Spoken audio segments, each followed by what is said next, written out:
Yes, y'all, it's going down right now. Episode 69 of the 22 Shots of Moods and Horrors coming at you live. I am your host, Moodz616. And of course, I've always got my hetero life mate with me, JP, aka the Mexican Oil Sheik. And of course, we're always welcoming back the Horophile, aka the guy who finally got himself a girlfriend and is forced not to spend all of his time on Chatterbait anymore. Welcome back, Kyle. Oh man, that shit's funny as hell. I don't even have anything to say to that. That's just ridiculous. He's also known as the Wicked Warden of the West. Yeah. The Wicked Warden of the West. Bad Nice. Butcher. Yes. And on that note, we are going to be covering the infamous Ilsa Trilogy, also known as, to me, kind of like the Revolt Trilogy. I was fucking laughing to myself the other night rewatching these films, and I'm like, it would be a funny kind of subtitle for it, the Revolt Trilogy. Yeah. Now there is a fourth film which would make it a quadrilogy, but we're just focusing on the three that was in the Anchor Bay DVD box set. Yes. The other one, I believe, is Ilsa, the Tigress of Siberia, which actually, doing a little digging around and poking around, I found out that originally that was to be included in the Ilsa box set. Yeah. But unfortunately, due to some rights issues, they had to cut that one out, and the quadrilogy became known as the trilogy. That's right. And of course, the third one, which we know is the third one that's in the Anchor Bay box set, the Ilsa, the Wicked Warden, directed by Jess Franco, was actually not intended to be an Ilsa film at first. Jess Franco just starts, directing films and things like that. And they somehow got Diane Thorne aboard on the film, and then they just changed it into an Ilsa film because the lead character's name, I believe, was Wanda before or something. And, upon dubbing, they changed it to Ilsa, and it became an official Ilsa film, which is kind of a weird thing. But if you know the history of Jess Franco, he's just always, doing films that are similar to other ones. And then, I was kind of change it to Ilsa, and it became like a thing. It was like, okay, this is actually an Ilsa film, but it does fit the format though. I was looking at his filmography, and like, he's one of those guys similar to like a Charles Band, where you might, or Roger Corman, you are like, hey, I wonder if I ever seen any of this guy's films. And then the answer is probably yes. You've probably seen one of his films and not even known it. To be honest, like, it'd be hard not to have seen any Jess Franco films, considering he's directed like probably 200 titles, literally. Like, he has the biggest filmography I've ever seen. And it's funny, man. I was actually trying to separate him in my collection one time, and I think I have over 60 of his films. That's crazy. Because a lot of his films keep getting released by, companies that I collect, Blue Underground and, Severin, like all these kind of major companies. And you just randomly pick them up. And then I've bought Jess Franco films not even knowing that Jess Franco had directed them. That's how many films this guy's done. I didn't even realize he was dead. I just saw that he was dead. He died just a little while ago. A couple years ago, it says.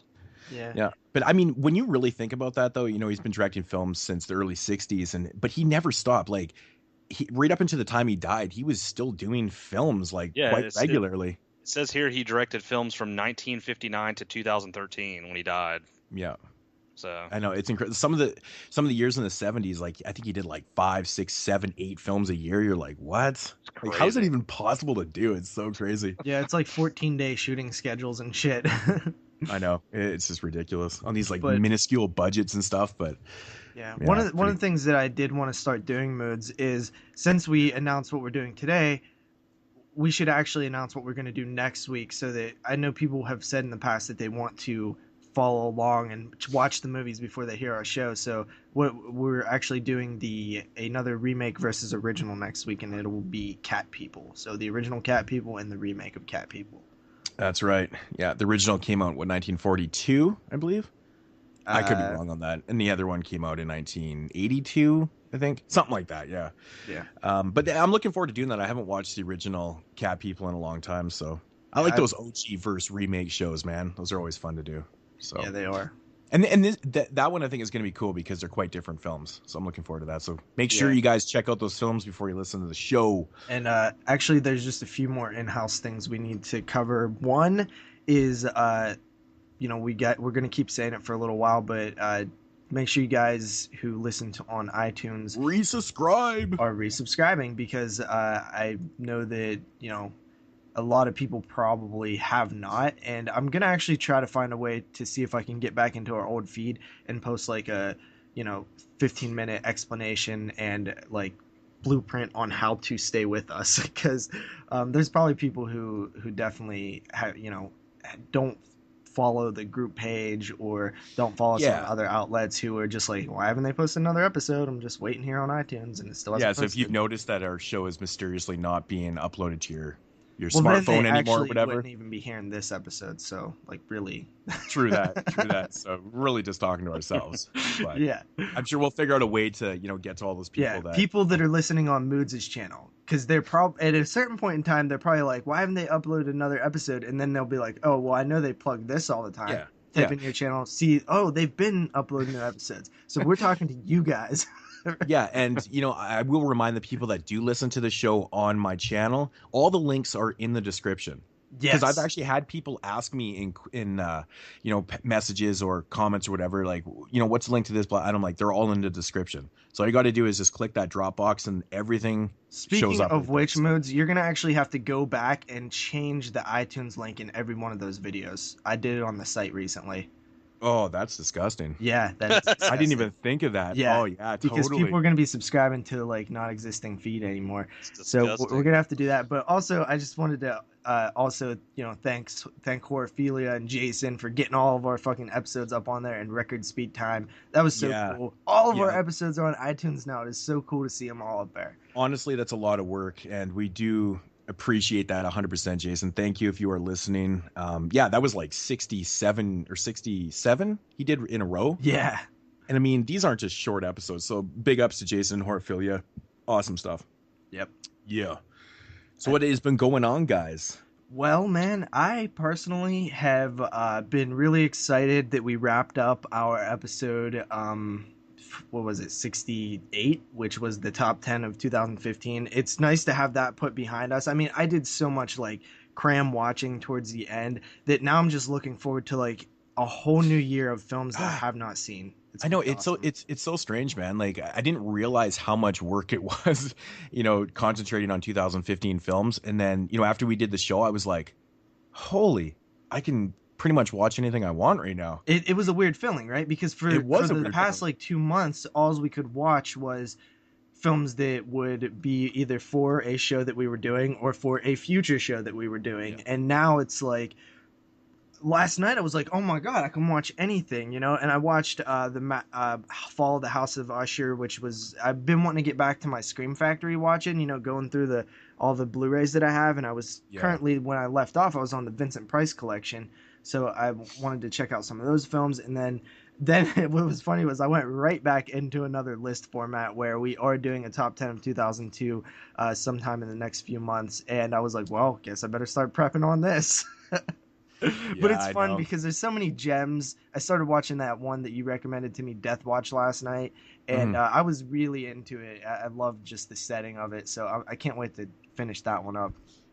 Yeah, that's cool. I'm excited for that show too. I actually just picked up a couple more 2002 films yesterday, I believe, when we were talking about it, and getting myself prepared.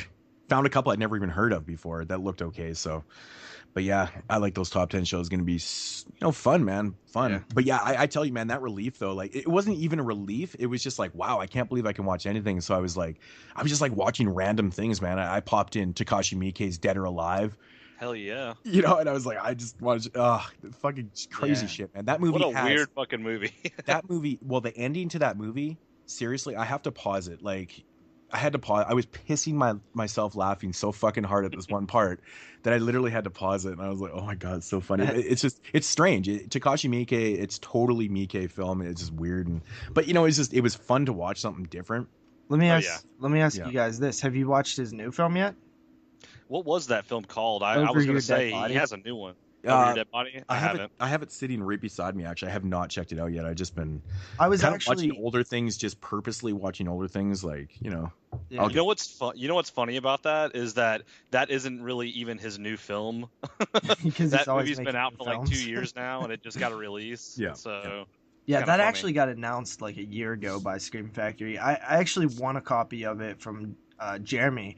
and it showed up at work yesterday. I actually forgot it at work because I was planning on watching it Oh, yesterday. it actually showed up. Yeah, Wow. it did.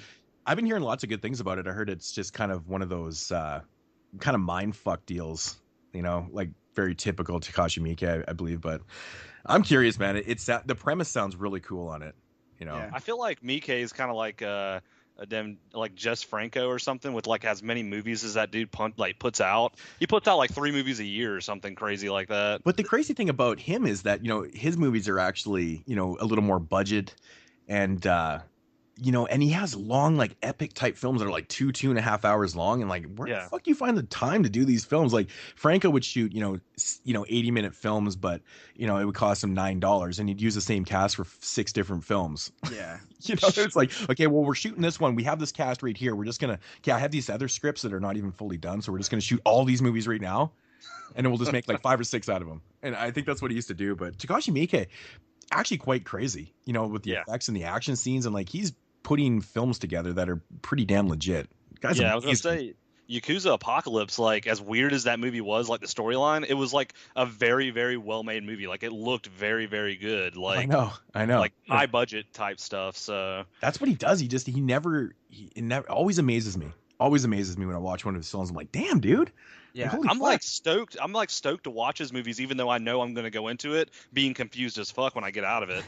But I'm still stoked to see it. I know Takashi Miike never ceases to amaze me that how confusing his shit. It's because he's one of those guys that likes to. He doesn't spend a lot of time on development. That's his thing. Like, even Dead or Alive, like the opening sequence in the film, you're like, who the fuck are these people shooting these people? And who the fuck is this guy? And then it just gets into the film. And then you kind of have to piece things together as you're watching it. And you kind of reflect on what you just seen in the first act of the film. You're like, okay, so this guy is part of this part of the Yakuza. These are the Japanese and these are the Chinese. And yeah, man, he doesn't like character development in his films. Yeah, it's really kind of crazy. Like with Yakuza Apocalypse, they end up fighting a frog, like a guy in a frog suit at the end. You're like, what the fuck am I watching right now? But it ends up being like some anime, like they're in an anime or some shit. You're like, what the? It's just confusing as shit. I know, man. His beginnings and his end to his films are just what the fuck, man. I like it though. I think that's cool that he makes you think. Like, most movies don't make you think. Like, you're like, okay, I know how this is gonna end. You have no idea how the hell any of his movies are gonna end or what's gonna happen. This is the consensus on a lot of, the reason why a lot of people don't really care for Miike films that much is because they're hard to understand. And it does make sense. A lot of times people tend to kind of lean towards not liking something if they don't understand it. They won't accept it for it just being good visually or whatever. If you can't understand it, like, fuck that movie. That seems to happen with a lot of Miike fans. I was talking to, actually Zach about that. And he's like, fucking Miike makes shitty films. I'm like, do you understand this film? He's like, no. And I'm like, is that the reason why you don't like him? And he's like, I don't know. He's like, I just make stupid fucking, head trip fucked up movies. And I'm like, yeah, he does. But you have to kind of take it for what it is and at least realize that it's fucking well made. Yeah, it's exactly. Really well made. He's got good effects. He's got like interesting scenes, editing, music. Like, it just makes good films. So. Moodz, we actually have our next 2 directors' spotlights planned, but sometime in the future, after that, it might be interesting to do a Takashi Miike special director spotlight. Yeah, I think it would be cool. I mean, yeah, of course, Miike's dipped into horror films, and he's, his Yakuza films and his period piece. Fuck, that guy's covered a lot of different things, man. He really has, like, all kinds of shit, man. Yeah. His Yakuza movies are, like, apparently, like, his best type of movies. But, dude, the horror movies, like Imprint and stuff that he's done, they're pretty, and, like, Audition, like, those movies are, like good. Those are good-ass horror movies, so... Mm-hmm. Yeah, Visitor Q, is a film from 2002 that I did tell JP to check out. That's an interesting fucking movie. Oh yeah, that's a weird fucking movie. It's so strange, man. It's Mother's Milk is all I'll say about that. Yeah, exactly. It's fucking so strange. But yeah, JP, I have a question for you. Yes, sir. How much is the free shipping? So the free shipping cost me $7.99. So we were talking before we recorded, and fucking JP pipes up. He's like, he's trying to buy something on, what was it, Hastings or something like that? Fries. On fries, and he's like, how much is the free shipping? Well, I was like, what the fuck? I said, what the fuck did he just say? How much is the free shipping? Like, what the fuck kind of question is that? Like, yeah, my idea behind this was I meant, like, how much do you have to order for it to become free shipping? But my question actually ended up being ironic because the free shipping ended up costing me $7.99. So yeah, I know, which doesn't make any sense because what you pay $3.99. I paid like $2.99 for shipping, and then Derek paid $0 for shipping. So it's like, it doesn't make any sense, but whatever. It really doesn't, man. It really doesn't. But man, I have to say, man, this last week has been, for myself, I've been basically just kind of kicking back and just watching random films, anything from like odd action films to gangster films. I've just been just doing whatever, but it's been a very sad and frightening week because people keep dying. Yeah. Like every day. I'm getting tired of writing RIP and then fuck cancer this week. I was saying, Angus Scrimm passed away this week, which was very, very, very sad. I don't think he died of cancer, but that was a big loss to the horror community. I think he died of old. Yeah, I was gonna say my buddy was like he didn't even know, and he was like, "Did the guy from Phantasm die?" And I was like, "Yeah." He goes, "I thought that dude died like 10 years ago." I was like, "Well, he was old. I mean, I know he was really old." I know, and that's the thing, it's like it's hard to feel super sad. I mean, it's just a loss, because he was such an icon, to Phantasm films and just in the horror community in general. But he was 89. He lived a great life. So, rest in peace to Angus Scrimm. And it's a rough one. I mean, this guy literally has scared me more than most people ever, and most actors. I mean, I can't really think of somebody who I found more creepy at a young age. I remember watching Phantasm on Monster Vision, and then one of the most important nights of my entire life in terms of like who I am now was renting Texas Chainsaw Massacre and Phantasm and watching them both in the same night and just being absolutely terrified and pressing stop on the VCR and then pressing play, pressing stop, pressing play because I just couldn't get through it. I wanted to, but I couldn't. And it was the tall man, boy. I found him just creepy. He was just this tall, creepy ass dude. I know, man. Growing up watching Phantasm, it was one of those movies I, honest to God, could never figure out for the life of me what the hell was going on. Watching that thing when I was younger, going, I don't know. I don't get this movie whatsoever, but it used to scare the shit out of me. It was the look and the atmosphere, but man, I tell you, the tall man, I'll never forget the first time I watched the movie and he picks up the casket just by himself and puts it in there. I was like, Jesus Christ, man. Yeah. It like that actually, it's not even supposed to be like overly scary. I don't know, but it just freaked me out. I was like, that is crazy. Because like I was pretty young and I'm like, that guy's really fucking strong, man. Yeah, and you know what's funny? One of those scenes.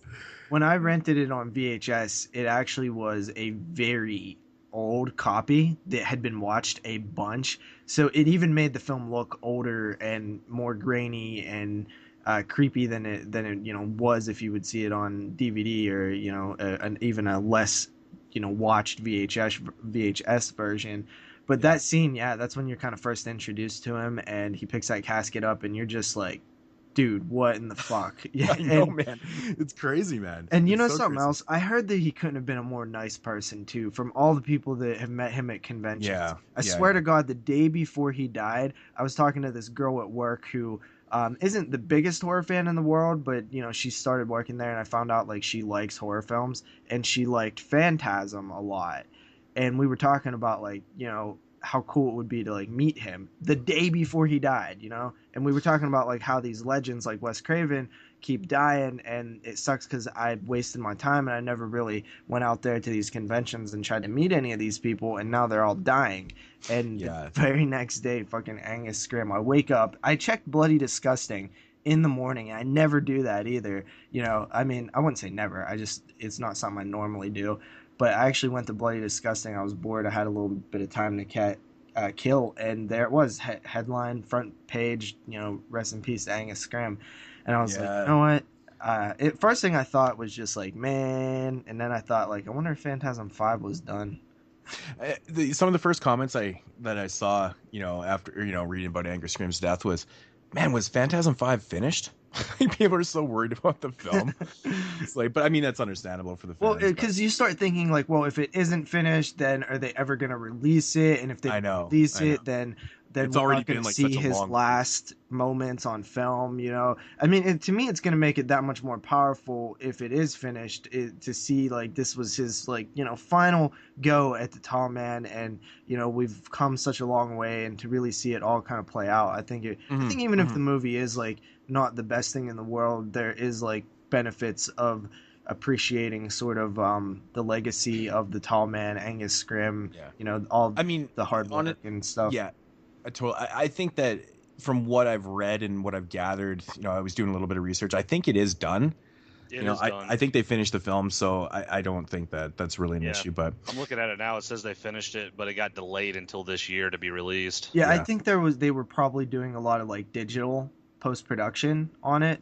A lot of CGI and different things, because even when they released that original teaser trailer, you can tell that the color correction wasn't even complete yet. Yeah, because it didn't look like any filters or any like different types of. It says here the reason it's delayed is because it's awaiting a distributor. Well, that we've mentioned that before, that they were having issues with that. So, actually, you know what? Like that was part of the news. So I mean, I guess we can just continue along with the news. Well, I just wanted to say, like I said, this week has been tough for a lot of people, man. David Bowie passed away this week too, so rest in peace to David Bowie. I mean, he played in The Hunger, so I guess we can mention his name on here. Of course, it's David Bowie, man. We got to mention David Bowie, but that was sad to me too, because I didn't really know that David Bowie was sick. It was kind of it seemed sudden to me, but apparently it was public. But Dan Haggerty died today. Which is kind of sad. Grizzly Adams. Apparently, he was in Elves. JP, you were saying he was in Elves, which is I didn't even know. I actually started laughing about that. I'm like, he was in Elves. It was funny. Grizzly Adams. Somebody posted the that he died, rest in peace and stuff, and I was like, Moodz, the guy from Elves died, and he's like, oh shit, for real? Grizzly Adams died today too, and I was like, no, that's the guy. That's funny.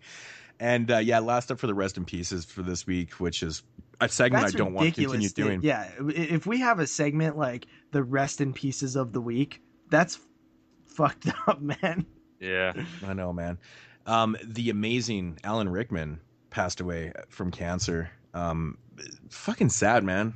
I didn't know he was sick either. It's crazy. I mean, I don't really follow too much, of mainstream news and things like that, but that was sad. I mean. He's one of the best villains of all time. I mean, come on. Fucking Die Hard, man. I always loved his role in fucking Dogma. Dogma was so great. And of course, I think we did mention last show, but Lemmy passed away like a week and a half ago. So, in the last like week and a half to 2 weeks, we've lost 5 people that are very notable. That's pretty terrible, man. Fucking terrible. But on that downer note, JP, do we got any news? Yeah, to continue along with the news, you covered all the deaths. Thank you for that. But something interesting happened last night to be exact. They actually kind of sneakily announced a Cloverfield sequel thing. I mean, I had to look at the trailer just because I was so confused like what it was, and I knew that I'd have to report it on the news, so I was like, I guess I have to actually watch this to figure out like, is this a Cloverfield film or is it like a fake film? I couldn't tell, if it was like a fan-made thing or something. So I watched the trailer, and it appears to have John Goodman and this girl, and it looks like a bomb shelter. I think they're talking about the world like ended, and like then they kind of go outside towards the end of the trailer. It's like a teaser. They don't really show much, which is good. Now I don't have to watch any more of the trailers. But apparently, it's already filmed and done, and has like a March release date or something, and it's called 10 Cloverfield Lane. And I don't know if it's a sequel or a spin-off. But is this theatrical? Yeah, I believe so. It's J.J. Abrams, Michael Bay. It is. Oh shit! I didn't even. Yeah, this seemed sudden to me. Yeah, here's a direct quote from J.J. Abrams. The idea came up a long time ago during production. We wanted to make it a blood relative of Cloverfield. The idea was developed over time. We wanted to hold back the title for as long as possible. What the fuck does that mean? A blood relative? The poster kind of looks like it may be like kind of like the movie Hidden, like in a fallout shelter or something. the way the poster makes it look, at least. There's like a house and there's like an underground thing going down to the name of the movie. So I don't know. It says it comes into an underground cellar, or whatever that means. Huh. So I don't know. Yeah, so Okay, I don't know okay, if it's the fallout about from the Cloverfield monster in the first movie, but it's one thing of note also is it's Strange. not found footage. Oh, really? Yeah. Oh. Well, the thing I'm confused about here is who the fuck is J.J. Abrams? Yeah, who the fuck is that? I don't even know who that is. I don't know. I'm just being an idiot. But no, this is interesting, man. It just like came in a left field. I like that though, because what do we talk about all the time? Like they show too much in trailers. And Cloverfield is a good example of a film that they didn't do that with, right? They kept everything very secretive when that film was released. And they're if this is a sequel to it, they're doing that as well. And I'm a fan, man. Keep doing that. I love the idea that I just now have heard of a film and it comes out in less than 2 months. Like, whoa, that's awesome to me. Yeah, that is cool. That's cool. So that well, this is interesting. Yeah, that comes out March 11th in theaters. So check it out. After that, Arrow Video announced a few titles over the past week or two. The first one is The Stuff. Yeah, The Stuff is getting a US release, which means I found this kind of interesting. Everything's a US release if you have a all-region player. Come on. It's not true. It's not true what he's saying. But The Stuff is a Image Entertainment film. They own The Stuff, I believe. It used to be Anchor Bay, I think, but I'm not sure. Anyway, Anchor Bay, yep. I believe Image has the rights to The Stuff, which, if we know anything, Image has not licensed their things out. Like, they own Chud and the House films, and they did own some of the Hellraisers, which is interesting. I don't know if they still do, but wow, I mean, that's pretty cool. They own Creepshow, I think. So if Arrow has kind of worked their way in with Image to release The Stuff, I think that's fantastic, because that only opens the door for more releases from Image Entertainment. But, you know, those rights, particularly the ones that Image owned, I've always found very confusing because they seem to float around a lot, so I'm not sure where everything is and where it exists now. But last time I checked, it was with Image. Yeah. So I mean, that's the thing, man. These rights are always so damn confusing. Like, I really just try to stay out of that conversation a lot, or because it hurts my head, man. It hurts my head.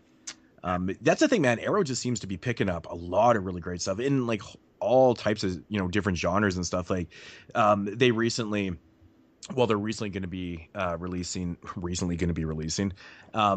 In the future here, they're going to be releasing Pray for Death and Rage of Honor, which are just like ninja films. But on that note, I got myself thinking the other night, I'm like, I hope they release 9 Deaths of a Ninja. I know this is I'm just off on a tangent here, but the point is that they're releasing like all these obscure films and shit and acquiring them that I never thought I'd ever see get releases. So who knows? Maybe they are going after these, these Image films. I'd love to see Chud on Blu-ray. Yeah, no doubt. It's essentially what I'm saying, because I mean, these are the type of films that we've been, dying. Maybe going after some of this Anchor Bay. Like, who the hell has the rights to like the Manitou and Superstition and shit like that? Does Anchor Bay still own those? I don't know, man. I did hear that some of Anchor Bay's titles went to Blue Underground. Some of them went back to their original rights holders, whether it was MGM or Universal or whatever. It's so frustrating, because there's so many of those older Anchor Bay titles that have never been re-released. They're long out of print, and I've just, those are the titles that I couldn't even imagine Arrow putting out. They'd be that'd be fucking amazing. Yeah. So after that, Arrow announced a UK/US title, which was The Bride of Re-Animator. Of course, this is the sequel to the Re-Animator done by Stuart Gordon. This one kind of done by, I don't know if he was his protege or they kind of just worked together a lot, but it was Brian Usna. And This one actually is pretty boss, dude. It's a 3-disc limited edition, and disc 1 and 2 have the unrated version of the film with multiple, like 3 audio commentaries. Then a bunch of featurettes, and the 3rd disc has the R-rated version. So I mean, damn, that's a lot. stuff for that film. I always wanted to cover those films on this podcast because I've still never seen them ever. Yeah, Brian Usna is a writer too, right? Like he wrote From Beyond for Stuart Gordon, right? Yeah, he did a lot of stuff. Like he did Return of the Living Dead 3. He did one of the Silent Night Deadly Night movies. I think he actually wrote part 4 and 5. Usna did. Of what? Which is really of Silent Night Deadly Night. Yeah. Which is not really his best work. Honestly. But even thinking back on those movies, yikes. Yikes, yeah. But Usna's done things that I forget. Like I think he wrote The Dentist. Like he did a lot of things that I totally forget about, and then I'm like, oh yeah, he did stuff. Yeah, he directed The Dentist. So yeah, he's actually done some good. Well, that's right. Yeah, Usna directed part 4 of Silent Night Deadly Night. Yeah. So that's right, man. Part 4. Oof, man. Yeah, I don't even want to get into those flashbacks. The cover art on that Bride of Re-Animator Blu-ray is pretty sick too for that Arrow release. Yeah, I know, it looks pretty damn good. So tempting, tempting. I mean, every time Arrow, I always kind of, second guess myself. I'm like, do I need to upgrade this? If it's from some other company, but if it's Arrow, you're getting like, 7 different versions of the film with like 4-hour documentaries, and fuck, their features are nuts. It's always worth it, man. It's always worth it, right? Especially on those Arrow sales that Kyle just figured out that it's actually a lot better than he thought it was. Yeah, I just ordered what I ordered, City of the Living Dead and Frankenhooker for like $5 a piece. Yeah, those are pretty legit. Do you have a region-free player, Kyle? No, but I'm actually gonna buy one very, very. I actually got a ton of region DVDs and Blu-rays that I can't watch, but I need to buy a region free Hey, Blu-ray will you do me player. a favor? What? Grab me one too. Yeah, okay. Isn't that really just the kick in the ass to get when you have all these movies sitting on the shelf and you're like, motherfucker, I can't watch these things. I need to get myself an all-region player. I really wish the Xbox One would be like the PS4. Is there a way to I think hack PS4 it? is region free.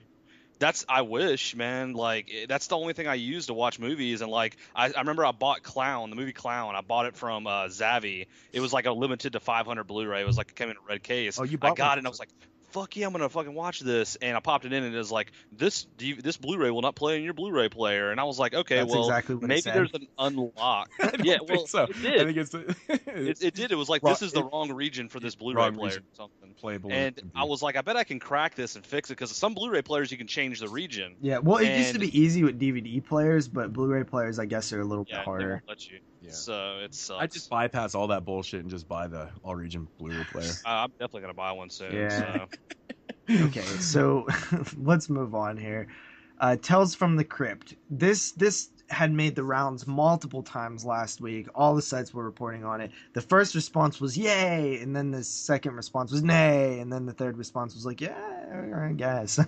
So there's many things that happened. First, it was announced TNT is going to revive Tales from the Crypt. Woohoo! HBO's TV show that was very successful. I'm going to animate this segment. Gabe. Probably all of our favorite horror TV show, like pretty much everybody loves that show the most.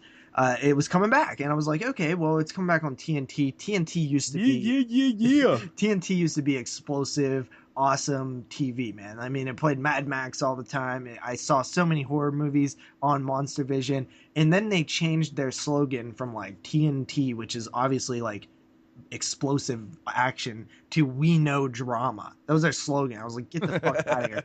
That's shortly when I stopped watching TNT. Save that shit for the Lifetime Network, motherfuckers. So come on. When this was announced, they were like, this is going to be part of a horror block that we're creating. And I'm like, okay, this sounds good. Man, what if they brought back something like Monster Vision? My mind was racing with all kind of possibilities, but at the end of the day, I was like, oh, this is awesome, because Tales from the Crypt is coming back. I wonder if it's going to be like rebooting old episodes, stories, because they were from the comic books, or it's going to be all new stuff. Then I find out M. Night Shyamalan's in it, or not in it, but he's going to be the show curator. And I was like, okay, well, Shyamalan's making a comeback now with The Visit, and I think he's kind of more a little grounded in reality, in terms of just his status in Hollywood and his status of what people think of him. So altogether, I'm just like, this is going good. And then a bombshell gets dropped on us the very next day or week, and it says, oh, well, the Crypt Keeper is not going to be involved. It's not going to be a anthology show. It's going to be similar to American Horror Story, where it's, you know, a singular story each season. It's a different story each season. I'm like, okay, so what you're saying is not Tales from the Crypt then. That's what you know what they're saying. They're saying it's American Horror Story. Yeah, they're saying, oh, that American Horror Story is doing Crypt, really good. Okay, first of all, you can't name a show Tales from the Crypt when it's one continuous story. That's Tale from the that's Tale from the, because there is no damn Crypt. Yeah. What the fuck this is, man? I'm like, when I read this, I started laughing so hard. I'm like, this is the stupidest thing I've ever heard. Yeah, that sounds dumb. You don't even attempt to bring back Tales from the Crypt if there's no Crypt Keeper and it's not an anthology. That's the whole point of Tales from the Crypt. Multiple stories by multiple directors, different casts, different stories, different fun. Fuck off, M. Night. Yeah, but well, I mean, it makes sense that if they can't use the Crypt Keeper because HBO owns it. That's fine. That's fine. But why change the format? You can still do the anthology. I'm not down with that format. So the Bloody Disgusting reported this as an exclusive, but then the very next day or 2 days later, it got even more bizarre because there was another report that kind of axed everything, or not everything, but some of the things that was said in the previous report. So here's the status of Tales from the Crypt right now.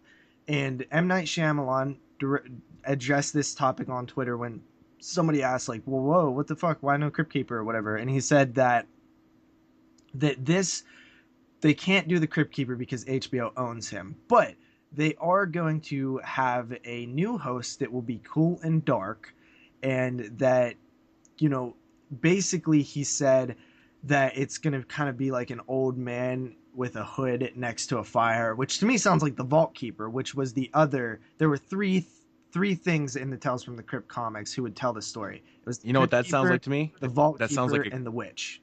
It sounds like a fucking cliche to me. What do you mean? That's what it's the guy with the big guy with a hood next to the fire. Well, but that's like what it was though. Like, no, I know, but for them to that's what they're coming up with. Well, they're not. I mean, if they're doing the Vault Keeper, then they're not really coming up with it. It was just part of the comic. I guess. Well, I mean, it's similar to the Vault Keeper. I'll give them that. Well, let me just say, if they do the Vault Keeper or the Witch, I would be. It's not going to be the Vault Keeper because they probably can't use that name. So. Because in the original comic, there were 3 storytellers. There was the Crypt Keeper, the Vault Keeper, and the Witch. And from what I understand, each issue, the story was told by one of those 3, and it would change every issue. And I thought that was really cool because then it would be, it would be a way to continue the Tales from the Crypt's legacy without, becoming copyright infringing on what HBO had already done, but still keeping it grounded in the comic book. So I'm down with that if they do that, because if there's maybe even get John Cassier to do the voice, maybe an altered version, or maybe have him play it. Who knows? So I think their head's a little bit more in the right direction, but still, at the end of the day, we just want the Crypt Keeper. So then he also goes on to say, which to me kind of conflicts what was previously reported by Bloody Disgusting, where they said that, it's no longer an anthology format, because Shyamalan tweeted saying, what are your favorite episodes of Tales from the Crypt, or what is your favorite comics stories Tales from the Crypt? Looking to adapt some, and I'm ready to dig in. So that's weird. The first thought I got from that was he's going to take, some people's favorite episodes. He's going to pick one of those out, and then he's going to create a whole story around a whole story. Which it's going to turn into American Horror Story from this one story.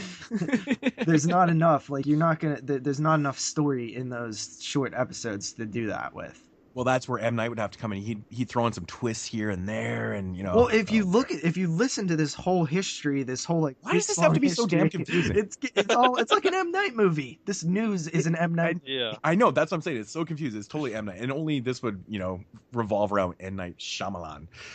I just all I wanted was just the anthology format, because, I mean, there is none.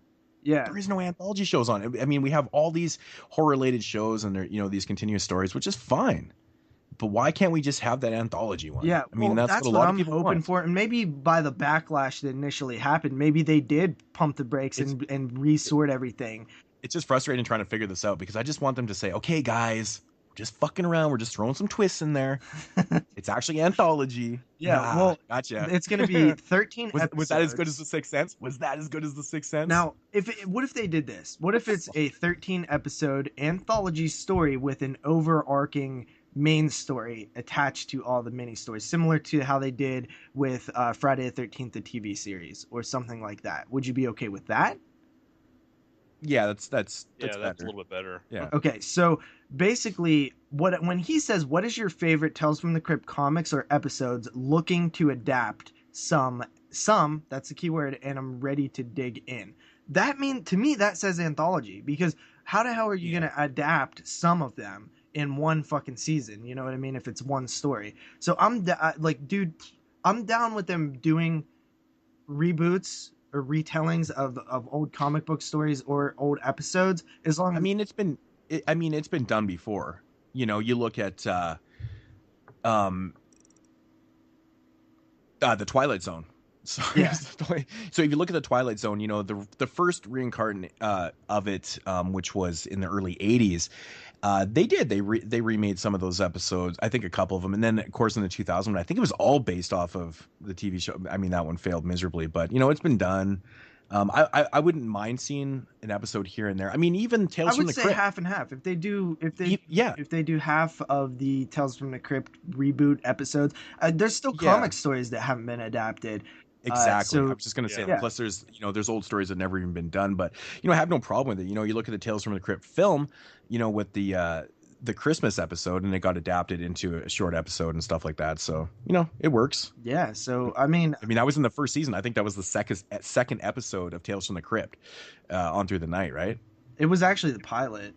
It did. Was it the first? It aired first, but it wasn't like I think they like titled it as like the second episode. But I think that actually what they did. I think they aired 3 in one night as a pilot. Okay, I couldn't remember.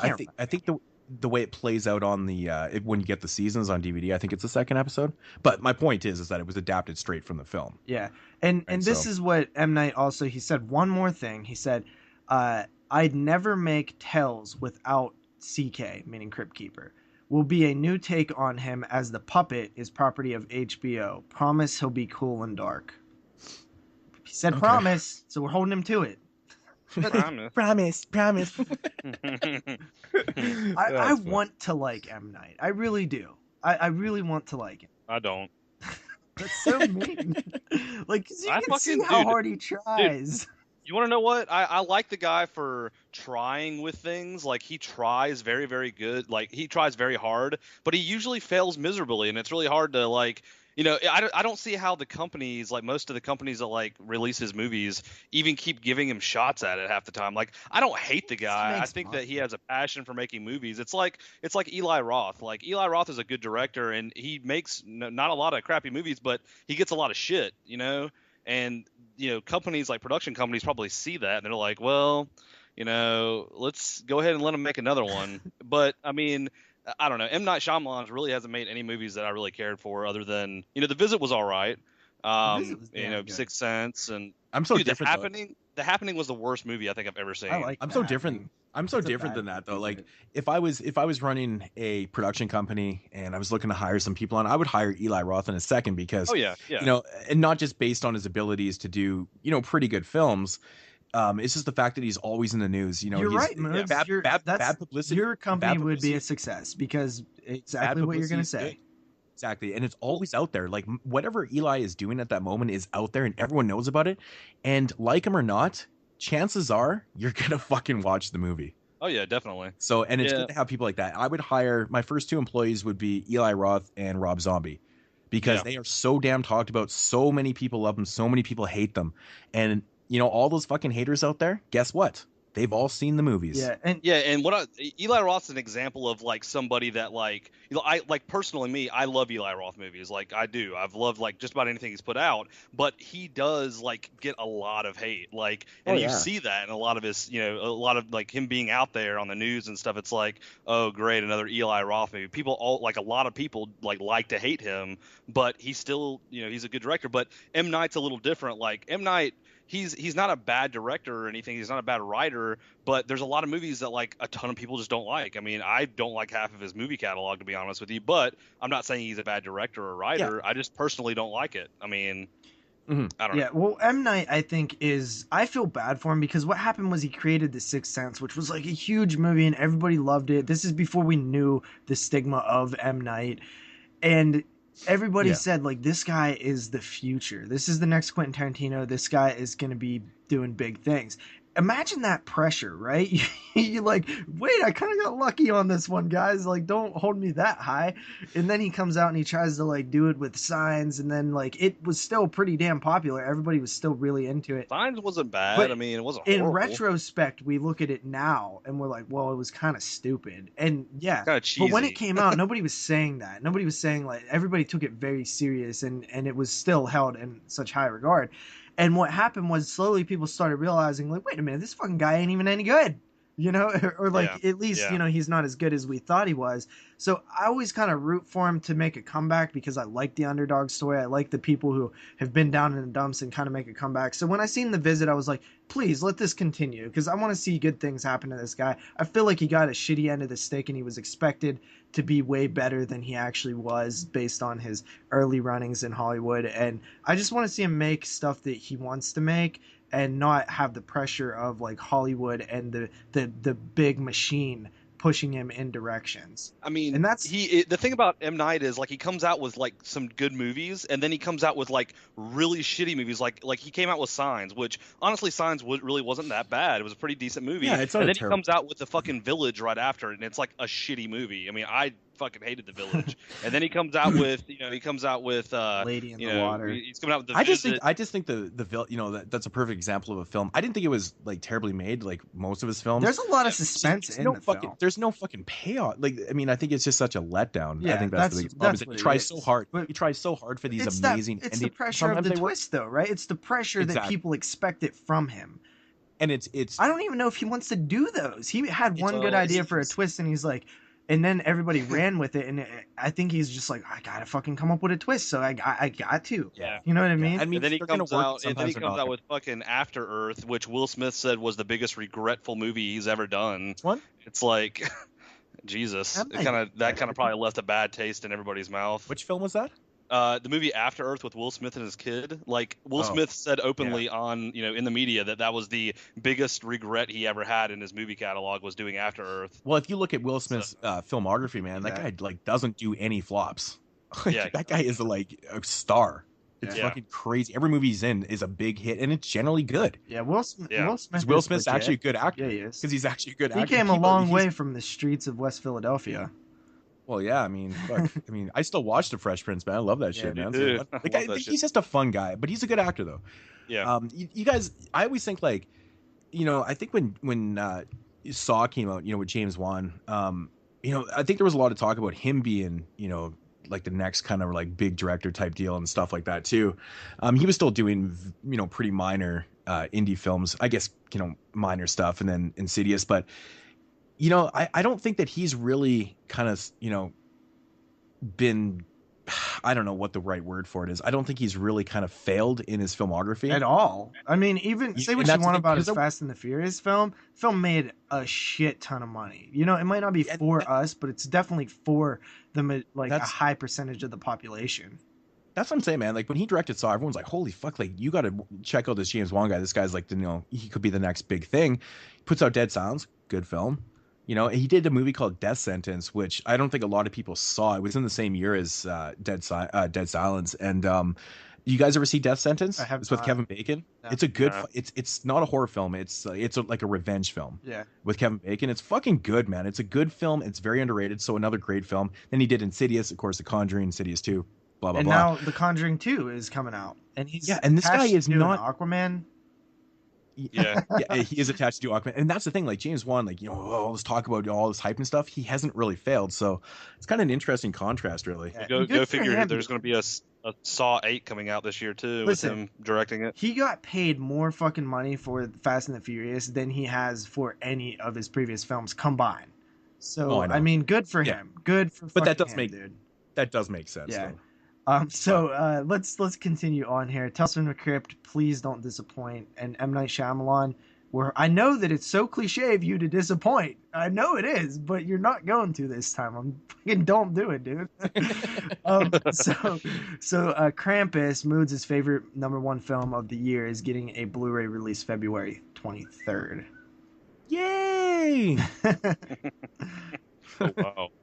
After that, we have Rob Zombie's 31. So it was announced that I think, tried 3 times to get MPAA to give him an R-rated movie, and it was NC-17 all 3. It finally has passed enough after enough cuts. It has a R-rated rating attached to it now. But he did go on to say that the unrated cut will, of course, be on the Blu-ray. The director's cut will be on the Blu-ray and DVD. So rest assured. Dude, I know people are gonna be like so cut when it gets to the theater. Oh yeah, probably.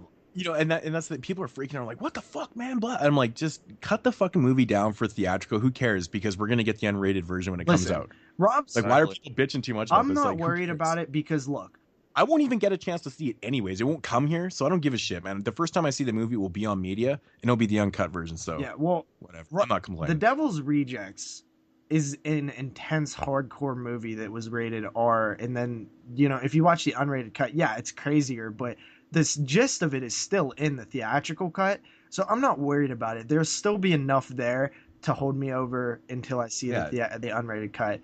You know, there's gonna be a little bit of blood and gore and things that are cut out of this. But, and hell, depending on the release, I might never even see the theatrical cut. Maybe a random rape scene. I don't understand why there's no like red band trailer for it out yet. It's like this movie's been announced forever. Don't do it. But I mean, I know that you guys don't like trailer. trailers, but I'm just surprised in general, even if I didn't watch the trailer, that there's not a trailer out for the movie yet. It's like, it doesn't surprise me that much because Rob Zombie's films, I think if you he's go doing back it purposely, to Lords of Salem, dude, every fucking cast, every cast photo, every screenshot of the film was out way before a trailer got released. Way before. He just does that. It's funny. It's weird. The promotional posters for 31 look like they look like the Halloween remake with the 31 with the collage. And they're it's same colors and everything. I was like, holy shit, that's Halloween. Yeah. So after that, we got our first still from Cabin Fever, the 2015-16 now remake. Yeah, it's gonna hit VOD February 12th, and it's here. I just don't even. I'm still confused by this. Yeah, me too. I don't understand. I don't even know what to say about Roth this. actually was quoted saying he was blown away by the remake. That's fucking funny to me, dude. I don't know. Like, obviously, he was blown away because he was watching his movie. His movie be remade. Yeah, he's probably jerking off in the theater thinking about it. Oh, they remade my movie. It's so good. Well, that's the thing. Wasn't like is it still done as like a shot for shot type? Listen, the one still that came out looks like it is like very. It's essentially a shot of like all of them. I guess it would be when the homeless guy comes to the door. It's like the camera's pointed at them, like in the house. I'm imagining that's what scene it was from, and they all look different. And not in a good way. Like, I didn't like the way that the cast looked because, like, I look at Cabin Fever as like it has a very memorable cast to me in terms of horror films that came out in that era. And these guys, it had some big names at that time, right? Yeah, you know, the guy from Boy Meets World, whatever that guy's name is. I don't know. I'm so bad with names. Yeah, you know me. But you know that guy from Boy Meets World, Ryder Strong. Ryder Strong, that's what his name is. And it had the dude. I think he was from Detroit Rock City. Yeah, he was the fucking smoked out guy in Detroit Rock City. Yeah, he was. Yeah, that's right. That's right. So after that, spilled the bong water, man. Love that part. Trip, you asshole! You spilt the bong water all over the bed. Yeah, it's fucking awesome. I love Detroit Rock City, man. That's my shit. Me too, man. I used to watch it a lot when I was, growing up as a teenager. Yeah. So after that, we have Inside. Directors, their new film Among the Living is slated for March 7th, 2016 in the UK. So no US release date yet, but UK gets everything first, man. Yeah. I'm serious. If I made a film, like if I was releasing a film tomorrow, it'd get released in the UK first. I wouldn't even have a release of it. Let me just tell you this, guys. I love the you know, we always hear these. It's Evil Dead mixed with fucking Dead Alive with a sprinkle of Hellraiser on top. We hear this all the time, but I really like this combination of how it's being described as. It is described as. Oh, by the way, these are also the guys that went and filmed the new Texas Chainsaw Massacre, currently in post production. So these guys are doing big things right now. But this one is being described as, and I love this. This is so great. It is a mix of Stand By Me, the Texas Chainsaw Massacre, and It. Stand By Me? What the fuck? Stand By Me, Texas Chainsaw Massacre, and It. That sounds like the greatest random. combination ever. Stand By Me. So it's like a coming of age clown. But wasn't it massacre? kind of coming of age clown massacre? Wasn't it kind of like that as well, though? The coming of age thing. Yeah. So I like that. That sounds great to me, and that maybe the grittiness of Texas Chainsaw. I don't know, man. This could be cool. I'm looking forward to it. Yeah, why not? Why not? Right? Yeah. So youngsters Victor, Dan, and Tom skip school to wander around an abandoned movie set. They stumble upon a horrific vision: a woman in chains dragged through a field by a man wearing a clown mask. There's your It reference. The masked man catches a glimpse of the boys who scramble to run away, but before they can escape, they see something which has been hidden for years. Something they were not meant to see. Terrified and having been just seen by the masked man, the boys try to alert the police. Unfortunately, their past record of unruly behavior discredits them, and the police do not follow up on their tip-off. That night, someone breaks into their home seeking to eliminate them. One after another, they are going to meet Clarence. That sounds great to me. It sounds like Clown House and It. Huh. Yeah, it does sound cool, actually. Yeah, and I mean, it's from the guys who made Inside and the new Chainsaw, so let's fucking keep an eye on that one, guys. I guess we'll get some some gores, practical effects. Yeah, for sure. Should be good. Should be good. For sure. And I think there is like a few little more pieces here that I have. Guillermo del Toro apparently is doing scary stories to tell in the dark. There was a little bit of news that came out that said that Anthony Hopkins regretted doing the Hannibal Lecter sequels as well. Huh. Wow. So, also, besides that, one thing that I think I reported this a while back, but the Silence of the Lambs house is still up for sale. The original asking price was $300,000, and it's down to $250,000. What's interesting about that is it's like 25 minutes away from where I live, or 40 minutes. Yeah, you can probably get it for $220. It's a beautiful house. It really is. It's amazing looking, but I definitely, You can afford it, JP. Go get it. Not in my price range. Laura Dern joins Twin Peaks. Fucking damn it. Twin Peaks. Come on, spit it out. Twin Peaks. Yes. So the actress who played her, or was she the? I don't know. She's the actress Laura Dern. I don't know who she is, but yeah, she's in a lot of Lynch films. Yeah. So Penny Dreadful season 3 is hitting May 10th or May 1st, which is Sunday. Eduardo Sanchez is going to be directing a new horror series for Starz. My God. Yeah. Rob Zombie wants to turn his new album into a movie, which is called The Electric Warlock Acid Witch Satanic Orgy Celebration Dispenser. I am down. I'm so down with the title of that. That is the greatest album title ever. Yes. Yes. The Witch is coming out February 19th, 2016 in theaters, which is pretty cool. Yes. And I want to give like a shout out, I guess, because I totally stole all this stuff from Blumhouse. They did this little mini thing. They do it weekly where it's like the news of the week, or like it's basically a bunch of the littler news that nobody kind of paid attention to, and it's all listed on one article. So I might start using that for like some of the bonus stuff that we might not cover, and just kind of run through it really quick. So shout out to Blumhouse. Yeah, Blumhouse, send us some free merch and a Green Inferno DVD. Dude, possibly. Blumhouse their website is legit as fuck. Their horror website, dude. Like they're so against like the norm, what like Bloody Disgusting or like Dread Central posts.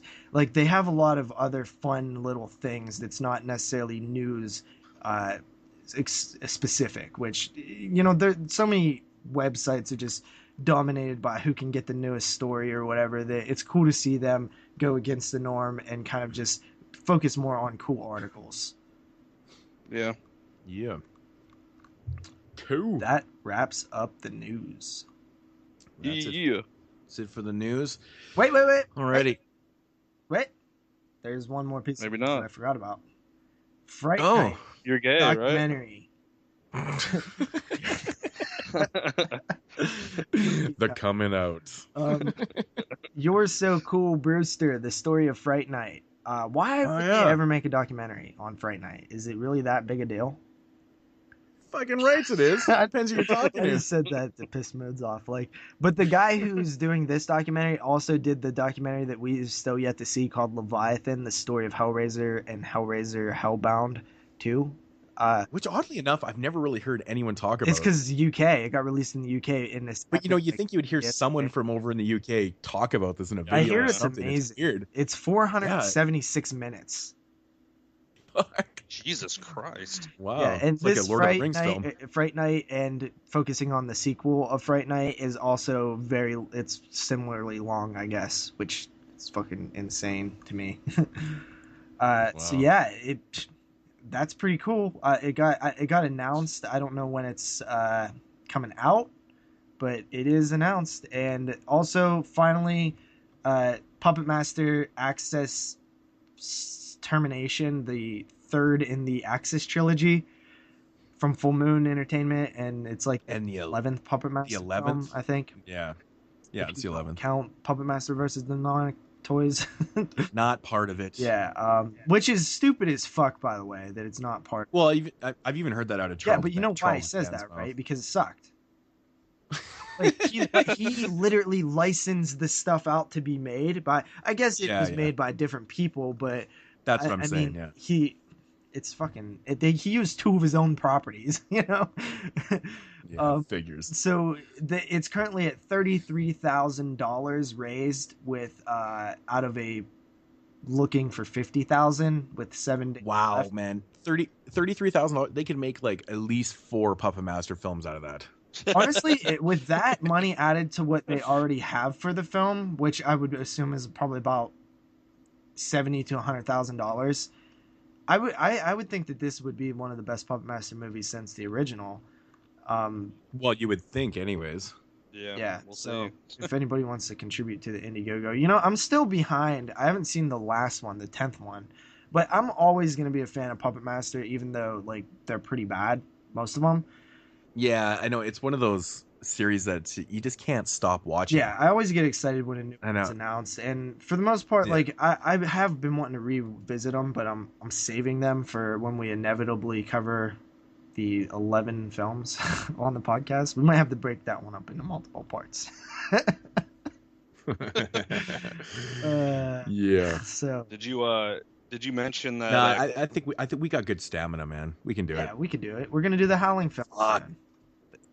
Well, I mean, there's 8 of those, 11. But Puppet Masters are like 70 minutes, some of them. So that is true. That is true. They're definitely. I mean, remember the Children of the Corn films, man? Most of them were like 90 minutes. You know, yeah, they were long. Yeah, long films. It's like, how you making 90-minute Children of the Corn films? Yeah, go fuck yourself.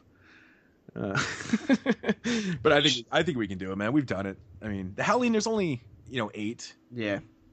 Like I said, so I mean, I'm looking forward to that. There's only 8. I mean, it's just one less from the Children of the Corn, but the thing is, though, it's an interesting franchise. It's interesting. Yeah, I'm excited because I've only seen one of them. So to me, it's like, okay, I'm definitely down to do this. It's funny. The middle films in that franchise never get talked about, and they're not the worst things in the world. Let's put it that way. From what I remember. Kyle, you want to join us on that one by chance? He's like, we'll see, maybe. He's like, hell no. Yeah. All I can think of is Children of the Corn. Children of the Corn. No. Yeah. Well, considering the fact that like 80% of the Children of the Corn franchise was shit, I don't know. We'll see.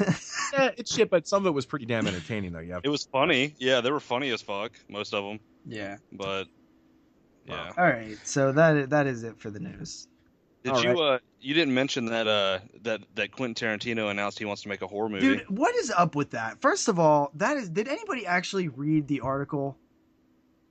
Yeah, I read the article. Not really. The article that I read wants... said, like, yeah, I don't think that I could ever actually do like a full-blown horror movie, but if I did, I would want it to be like this. Well, he already did kind of that, you know. I mean, didn't he write From Dusk Till Dawn? Yeah, but you know, he didn't really. That's not even like a full-blown. He's talking about like his directorial. He's That's talking what I'm about like saying. something like The Exorcist.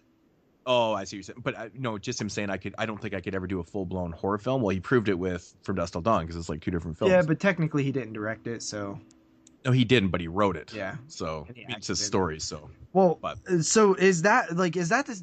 Was there another article that came out that I missed where he I'm announced looking at it? the article currently. He says the exact quote is, "If I had all the time in the world, the Hateful Eight director told Time Out, I would love to make a really, really scary horror film like The Exorcist," because he's already said he's only making 2 more movies. And he said he wants to make either a 1930s gangster movie or a horror movie for the last 2 movies. So more than likely, he probably will do a horror movie. Well, he needs to do a horror movie because I would love to see that. But I don't buy into that I'm only doing 2 more movies thing because that's I don't know why all people set Quentin limits. Tarantino knows. Like, It's just Dude, he's publicity, rich. man. so what? I mean, Eminem's rich, well, right? And that dude had never Well, you gotta living think, so- dude. He takes like 3 years at a time to make movies. So like these next 2 movies probably won't come out for almost 10 years. I mean, well, obviously one every 3 to 5 years he's going to release. Mhm. So I mean that's just how Yeah, he does and as a you know director. what? He's going to be old. Sometimes people's mind change in 10 years too. So Yeah, I mean, I'm sure you but might Kevin change Smith time, said but... the same thing 3 movies ago. that's the thing. You can't get away from it, man. I mean, who making doing 7-8 years in between films, whatever. I mean, Stanley Kubrick only directed what 10 films or 11 films in like 50 plus years of directing. Well, I mean, that's crazy. the thing with Tarantino is, I would believe that if it was anybody else, I would be more inclined to believe it if it was somebody else. But the idea that Tarantino is telling me that he's only going to make this dude is going to make films till he dies. The reason why is because that's all he knows. That's all it is in his blood. Like, it's because he might he's say that he doesn't he's want an to. actual film. Yeah, he's a film fan. He loves all types of films. That's what he does. He's gonna Hey, make more than 2. Come on. This is a pretty cool quote you probably find interesting, Moodz. He said in an interview recently that Australian films had a huge influence on his career. yeah, he was in. You ever see Not Quite Hollywood? It's awesome. I don't Yeah, think so. yeah, he's. I think he's in there. He's in the Blaxploitation. I mean, dude, the dude is an encyclopedia of film. I mean, the stuff that he's a real used, fan. the stuff that he's used in his film is pretty much, I would say, like 80% of it is stuff that he's seen somewhere else. But he did it better in his film. So I think that's all the news, though, right, Kyle? You have anything else? Yeah, that's pretty much it. That's it. Okay, well, getting into mood swings and the DVD and Blu-ray releases for January 19th, 2016. I thought for sure I was gonna fucking say 2015. I mean, all last year, 2015, I'd say 14. I don't even know what the hell's going on. So yeah, DVD and Blu-ray releases for January 19th, and not really a whole lot. First up, we got one from Scream Factory here, which is, of course, every single week. Yeah. Man, do they ever release a lot of stuff. It's incredible. But this is one that I've been really waiting for because I just have the VHS, the DVD, long out of print. I never grabbed it when I was younger, which was so stupid, released by Anchor Bay. And it, of course, is The Guardian, the William Friedkin film, this movie's awesome. You ever seen The Guardian before? I have not. I've actually heard of that movie, I believe, but I've never seen it. So, I mean, within the last month and a half, whatever, Scream Factory's managed to release 2 long out of print Anchor Bay releases from back in the day with Nightmares and The Guardian, which is really cool. Seeing these films get a re-release, there's so many others out there. Like previously, we were just talking about the Guinea Pig series and stuff. I just, they're not really the best films in the world, but that needs a re-release. Oh yeah, I mean, you can pretty much only get that for in the $300 set unless you buy them separately, which I think the separate DVDs by themselves are $50 and $60, which is insane. So that's exactly what The Guardian and Nightmares were selling for before, just on DVD. They were $40, $50, $60 out of print DVDs, which is ridiculous. But big ups to Scream Factory. These are releases that I was super stoked that they were announced. Unlike they release so much stuff. that, some of it's whatever. And some of the newer stuff, I don't get excited for the IFC stuff. It's nothing against the IFC releases. It's just they're such a bitch to get in Canada because they're all considered imports for some weird reason. All the other Scream Factories are not considered imports. IFC releases are. So they sell for like $40 up here. And that's why I'm missing 3 of them out of my collection now. But so yeah. In my opinion, I'm like, fuck IFC right now. But big ups to, Scream Factory for the Guardian and Nightmares and things. These are the titles I love to see, these re-releases of out of print stuff. So what was the second one? The Guardian and what? And Nightmares. They were, that's already been long. Out. No, I'm not. For anybody out there that's listening, JP was pissing. I was just bringing up that Scream Factory released 2 sought out old out of print Anchor Bay titles with Nightmares and the Guardian recently. So that's very cool to see these type of re-releases on Blu-ray. Next up here is one that I'm really interested on. It's called Hana Dama, The Origin. This is a Japanese, I'm assuming type splatter, not really splatter, something to do with spirits and things like that. But it's from the director that did Splatter Naked Blood, which was fucking insane. You ever seen that one, Kyle? Yeah, I haven't seen all of it, but I've seen some of it. Yeah, and that is a pretty fucking crazy one. So when I seen this guy's name attached to this, I was like, I gotta check this out, man. It looks pretty fucking cool. So you pretty much know what you might be getting into that one. Yeah, it is Japanese, it's crazy and shit like that. So I don't know. Very interesting. I know my man Derek will be interested in that one right there. Speaking of re-releases of out of print titles, Vinegar Syndrome picked up Troma's Luther the Geek and is releasing on DVD and Blu-ray combo pack, or maybe it's a DVD and Blu-ray. I don't know. But yeah, Luther the Geek's getting a Blu-ray release. Really? Holy shit. That's weird. It is fucking weird, man. But I'm stoked because I love Luther the Geek, man. I recently just talked about it in a video too, and oddly enough, so did other people. I've seen like 3 or 4 people talking about it in videos lately. I'm like, what the fuck? But yeah, Luther the Geek, very underrated film, and that's what it was. It was in my underrated video. I think it's a fun film. So, and Vinegar Syndrome is going to come with that amazing transfer. It's going to be awesome. It's awesome. Oh, yeah. Speaking of Vinegar Syndrome, this has been released, but only on their website. Now it's actually being distributed onto Amazon and other distributors and stuff like that. So Nightmare Weekend is available now on Amazon.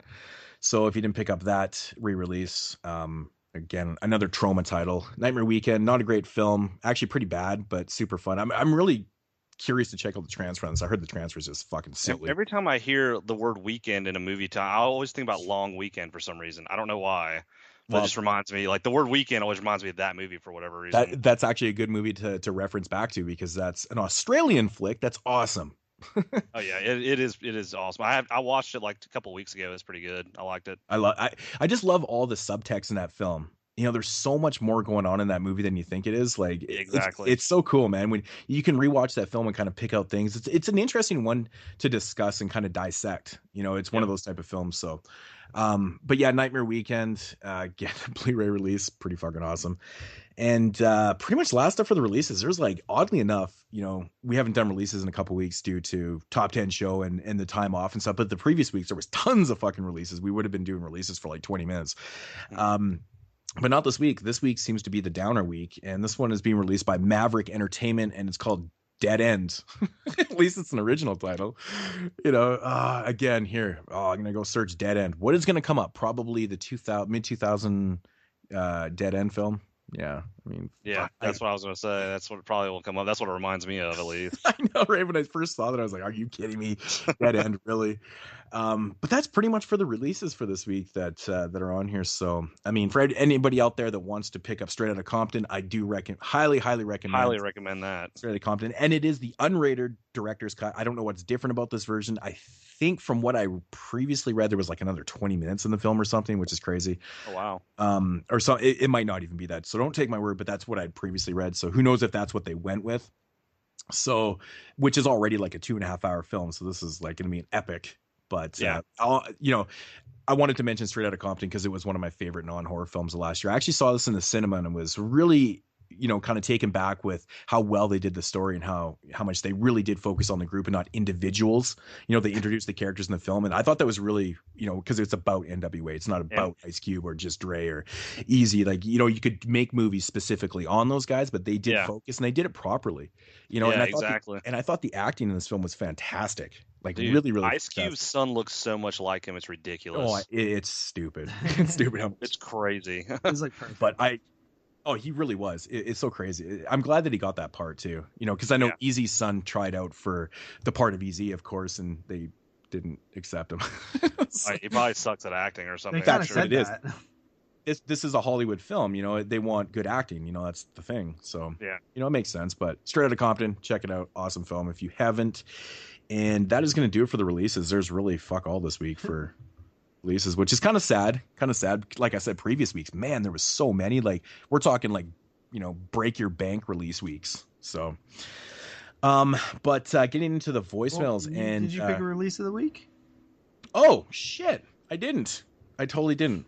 Oh, it's been a while, man. Brain is not working properly, man.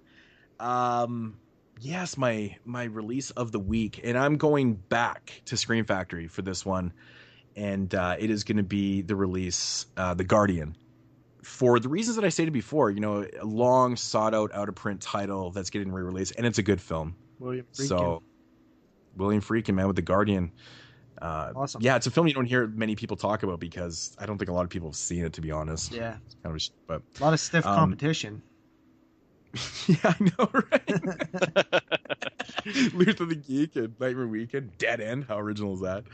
Yeah. But yeah, moving along here, we're gonna get into the voicemails and questions. JP, we got some voicemails. Yeah, right? We have a few voicemails. For some reason, the new phone that I got does not allow me to edit the title of voicemails. So for now on, I'm probably not gonna know who's what and what order I'm playing them. So that if they're out of order at all, I apologize. But here's the first one, which I believe is Lawrence. I'm sorry that I haven't called in a long time. I've been involved in a bit of a move, so it's been difficult for me to find time to really sit down and listen to the podcast. But I am catching up. This has been one crazy year. All that's left of it. Anyway, I was wondering, you guys had discussions about 10 out of 10 movies, and you always talk about perfection in regard to that. Well, here's my question to you. Let's not look at movies a second. Let's look at directors. Which one would you rate a 10 out of 10? Which one gets as close to perfect in his filmography or her filmography, in your opinion? Or which one has provided the best and most memorable movies? Would it be George Romero for his outstanding movie, The Night of the Living Dead, which has gone on to revolutionize the very genre it created? Or would it be someone like Stanley Kubrick, who arguably has had the most beautiful films, or most hard-worked films, the ones that it takes so long to make because he wants everything to be exactly the way he wants? Who would you put as a 10 out of 10 director? Anyway, stay awesome, and hope you guys have a great new year. So obviously that voicemail a little old, but hopefully you caught. Yeah, what's left of the year. So hopefully you caught up on some episodes when we were, out for a few weeks. That was like a perfect timing for you, I guess. Interesting question. I actually really like this question. Whenever we get questions that are kind of just like outside the box or you haven't answered a bunch of times, those ones are my favorite. Yeah, I never really thought of this before because top or 10 out of 10 films we discuss and like how we rate those and things like that, but I never really thought about directors as like top 10 out of 10 directors. I mean, we've discussed the fact of what makes a master of horror, which, will be for a future episode, but that's not really what we're talking about here. We're talking about directors that have, the way I take this question is like, pretty much perfect filmographies. Is that how we're kind of doing it? Because, it's funny, he mentions George Romero, and, quite obviously he doesn't really have a perfect filmography. At all. I mean, he's made some bona fide 10 out of 10 films, in my opinion, but second half of his career is pretty lackluster in my opinion. They're not like terrible films, but overall as a whole, the way I look at it is if you look at a director's entire career and what they've done, their whole body of work, do they have any misses in their career? There is a few directors that in my opinion haven't had any misses. The first one, which we brought up a couple times on the show, is Tarantino. Not necessarily a horror director, obviously, but in my opinion, he's never had one miss in his entire That's career. so crazy. He really hasn't. Like every film that he's directed, in my opinion, has been amazing. Like that guy really is on point with his films.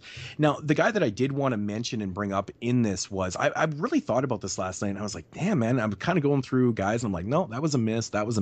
And this is the way I break it down. Like I said, full body of work. Now, I'm kind of cheating here, like I always do. If you guys know me, I'm always cheating. But this is a viable. This is a viable cheat, in my opinion. So I'm going to take a director here, and I'm just going to look at his horror films, the body of work that he's done in horror films. Now, he doesn't make horror films anymore. He's, expanded his horizons, I guess. Kind of branched out, and he's done other type of films, crime thrillers and mindfucks and things like that. But I'm going to talk about David Cronenberg. Now, David Cronenberg, if you took David Cronenberg's filmography and you just compressed it down to his horror films, and this is all he's ever made. This is the world that we're living in right now. David Cronenberg has only directed horror films. Okay. He hasn't had a miss. He did perfect horror films. I mean, not 10 out of 10. I mean, they're all hits in my opinion. Okay. So, I mean, you look at his career, like he directed Shivers, Rabid, The Brood, Scanners, Videodrome, The Dead Zone, The Fly, Dead Ringers. You can even lump in Naked Lunch in there too if you want to go as far, because that movie is brilliant. It's really, really fucking weird.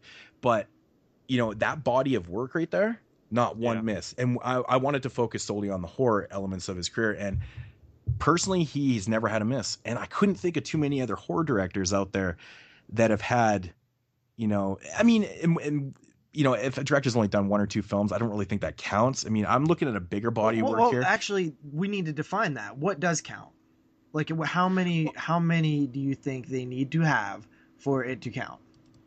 I don't know, man. I would say like 6, who knows? Maybe I'm stretching. 5, maybe 5 or 6. Yeah, at least because you could have one or two really good films, and then just kind of I don't know, man. I say 5 or 6 at least, but I mean, look at this though. This is 1, 2, 3, 4, 5, 6, 7, 8, 9. I'm listing off 9 films there. Yeah, no, I mean that's a good list. So, obviously, just Tobe Hooper. I mean, guy's not had a miss in his entire career. But I mean, if you go down the list though, like Tobe Hooper, he's had some of the best, but he's also had ones like Life Force. John Carpenter, I mean, literally some of the best filmmaking in horror, but he had stuff like The Ward and Ghost of Mars. Even though I like Ghost of Mars, I wouldn't necessarily consider that a hit.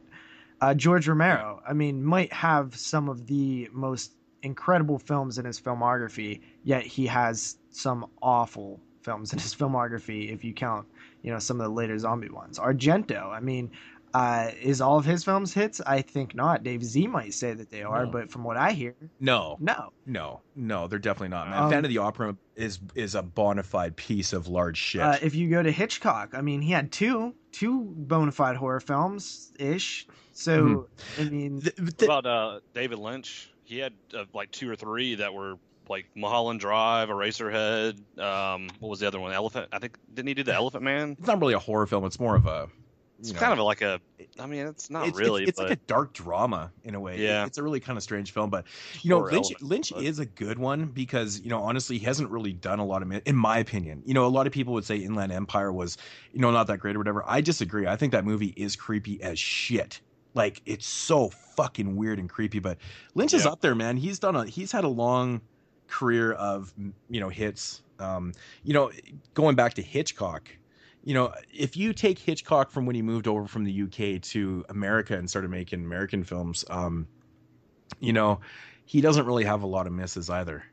Yeah. His filmography from that point on is really crazy, man. I mean, I think his last film is probably one of his weakest, but it's still not that bad. I mean, it's Hitchcock, man. Fuck, he did good movies. He'd be up there too, man. Yeah. Really. Well, I mean, he's done a lot of movies. Considering the body of work that he has, not to have any bona fide, shit fest is really amazing, in my opinion. There's definitely been directors who I think have all had what I would consider good movies. But I think I think for them to be included, they at least have to have one amazing movie and not just 5 good movies. I just think 5 is an appropriate 5 and above would be a 10, I think, and so 5, hits in their filmography. But one of those hits has to be an amazing hit. You know what I mean? So I'm looking at some other directors right now. Someone like Sam Raimi, the Evil Dead trilogy, Darkman, and then fucking Drag Me to Hell, which Spider I think Dark is Man. a hit.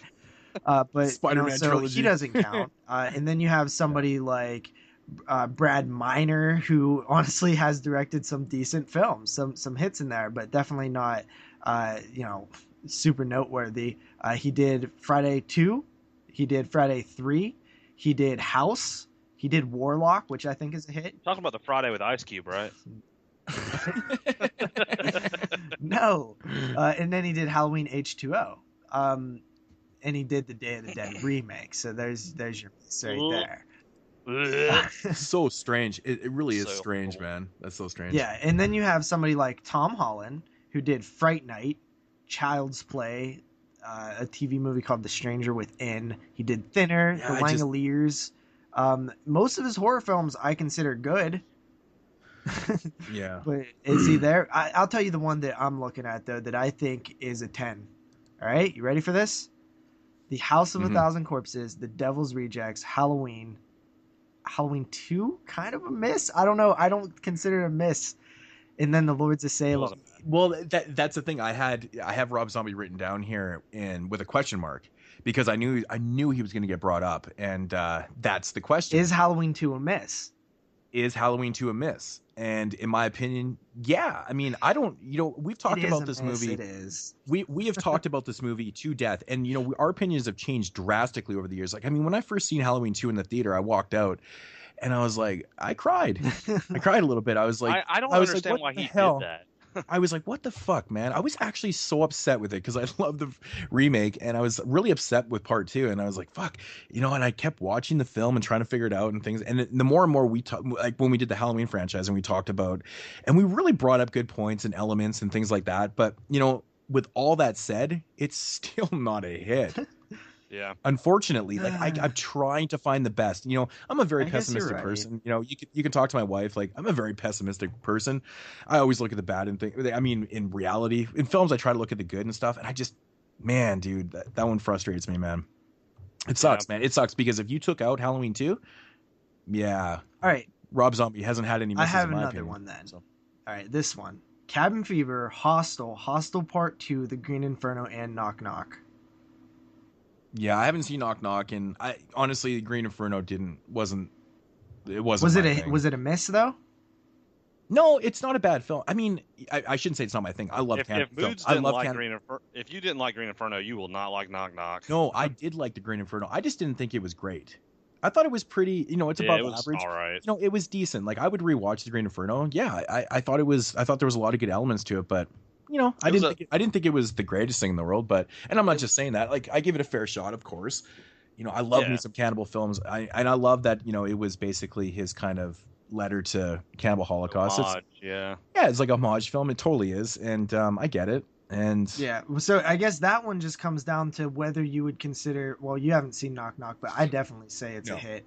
The Green Inferno, I guess that for me it would come down to, is the Green Inferno a hit or a miss? Does it qualify enough as like a hit for it to be counted? I mean, what do you mean by hit? Like, are we talking about hit like as in Not like monetary like we wise. thought it was a hit, or it was a hit in general? No, like when you look at a director's filmography, like is it a good movie? Like is it? I mean, is it? Here's here's the thing about The Green Inferno. I think a lot of people went and saw that movie that have never seen cannibal movies, and they're like, oh man, this is fucking awesome. But us being extreme fans of cannibal movies, we've seen a ton of them. We're kind of like, that was all right, but it wasn't like anything special. I don't feel like it was a hit. I don't think it was like Eli Roth's best movie by any means. I got one here, man. I had this guy written down too, and I was contemplating on it. And the more I think about it, I'm kind of leaning towards it's interesting because you probably never associate this name with, a 10 out of 10 director or whatever. Again, I'm focusing on strictly horror films. Yeah. He's done a couple other films in his career that are obviously not horror films. Yeah.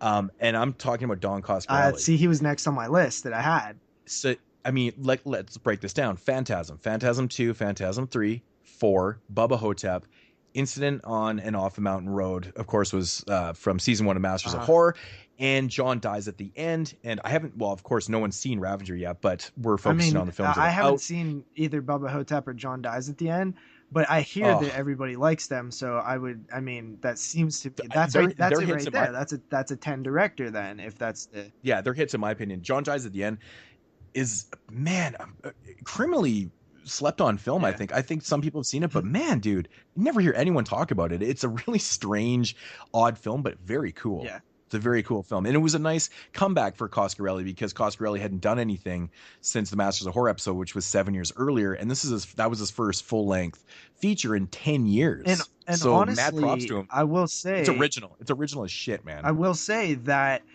Coscarelli, and not a horror film, but Survival Quest is a fun movie. I would consider that a hit. It's not a horror film, but so even his non-horrors are kind of decent too. Oh, I know that he doesn't care for the Beastmaster, but shit, man, that movie's fun as fuck too, man. It's not a great movie, but it's one of those ones that you can just appreciate it for what it is, for the type of genre it is. But all right, I'll give you another one, Moodz. So this is one that you might not consider right away, but you got Piranha, The Howling, Gremlins, The Burbs, Gremlins 2, and then The Hole, and now Burying the X. I think he had a decent run there for it first with Jeff Don. Yeah, I'm probably I'm in the minority here, but I actually did like Burying the X. I know a lot of people, I know even Jason had it on his worst films of the year.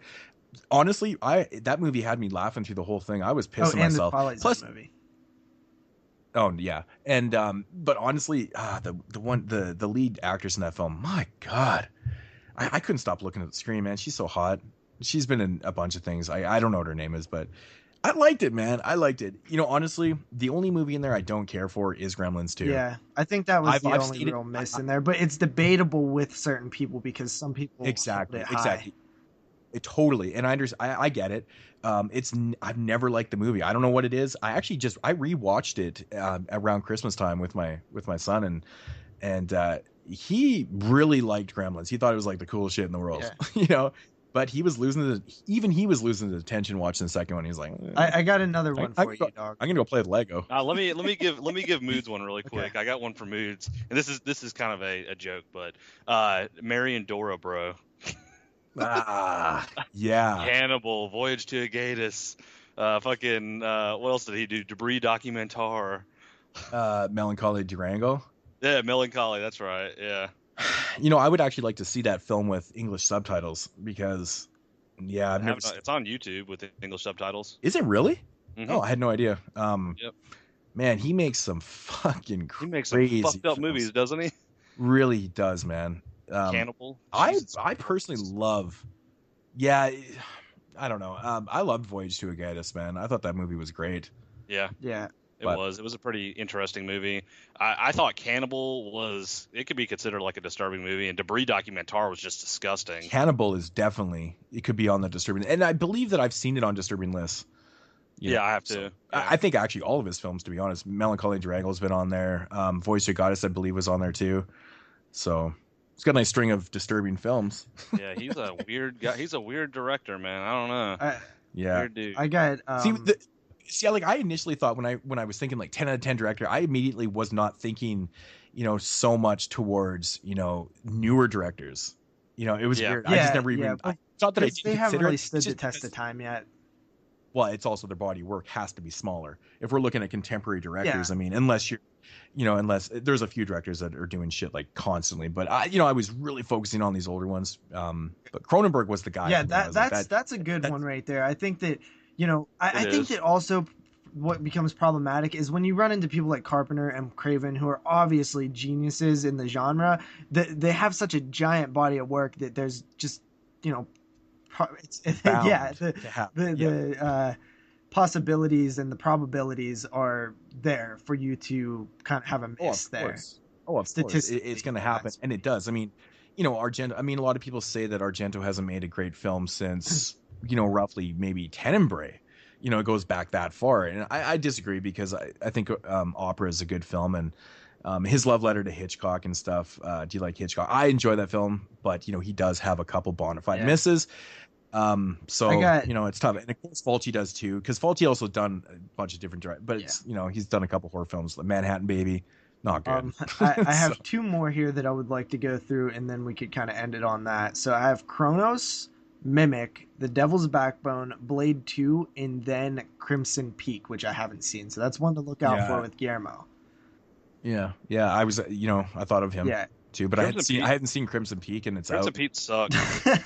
Well, there goes. It's crazy how many people your had shot, that. Guillermo. There goes your shot, dude. That's not even a horror movie, dude. Well, it's like a thriller, like love story None movie. of his films are like that horror. Like Devil's Backbone. Dude, that movie was not good. That's like dark fantasies. He makes like dark fantasy films. Okay, so we'll end on this one, and it's where we began the show, and that is James Wan. Saw, Dead Silence, Insidious, Conjuring, Insidious 2, and that's it. That's 5. Yeah, I mean, he's definitely running, and which is odd because he is a contemporary director. So, I mean, 5 films. Yeah, and Conjuring 2 is all good in my opinion. Done right now. So, I mean, if that's a hit, I think that he's definitely on his way to being a 10 director. If he's not if he manages to pull out a hit with The Conjuring 2, I'm going to be really surprised. I don't know, man. I have a hard time with. I mean, but then again, Insidious 2 is really good, so I don't fucking know. Yeah, I don't know anything anymore. Okay, who knows? Darth Maul at the end. Somebody who else I didn't think of is Ty West. I haven't looked at his filmography, but I wonder if he has 5 good ones, because I can think of VHS, The House of the Devil, and The Sacrament right away. Mm-hmm. The Roost. Yeah, let's. Well, but then he did like the ABCs of Death segment, so he's instantly. But he also out. did Cabin Fever 2, which he did try to get his name took off of it. I know, but I mean, his main film, The Roost, Cabin Fever 2, The House of Devil, VHS segment, ABC's segment, Sacrament. See, I liked his segment in ABC's too, but it's definitely not a hit of a movie for me. No, I wouldn't consider Ty West. I mean, even The Innkeepers I like. It's not great. I have a lot of problems with the very, very ending of House of Devil, which we discussed on this podcast. Cabin Fever 2, I actually enjoy that film because it's just a gross out it makes me fucking gag like no tomorrow. And I bona fide love The Sacrament and The Roost. So I think The Roost is so underrated. Yeah. So but that's just my opinion. So I hope that answered your question, Lawrence. Wow, we kind of extended that one, didn't we? And I think there is actually another one from Lawrence too. Yeah, well, I'll let you know whenever it comes, if it comes. All right, next up. Hey guys, it's Lawrence again. Hey, there it is. I'm calling because I left a little question on the horror group, and it looks like a lot of people are torn.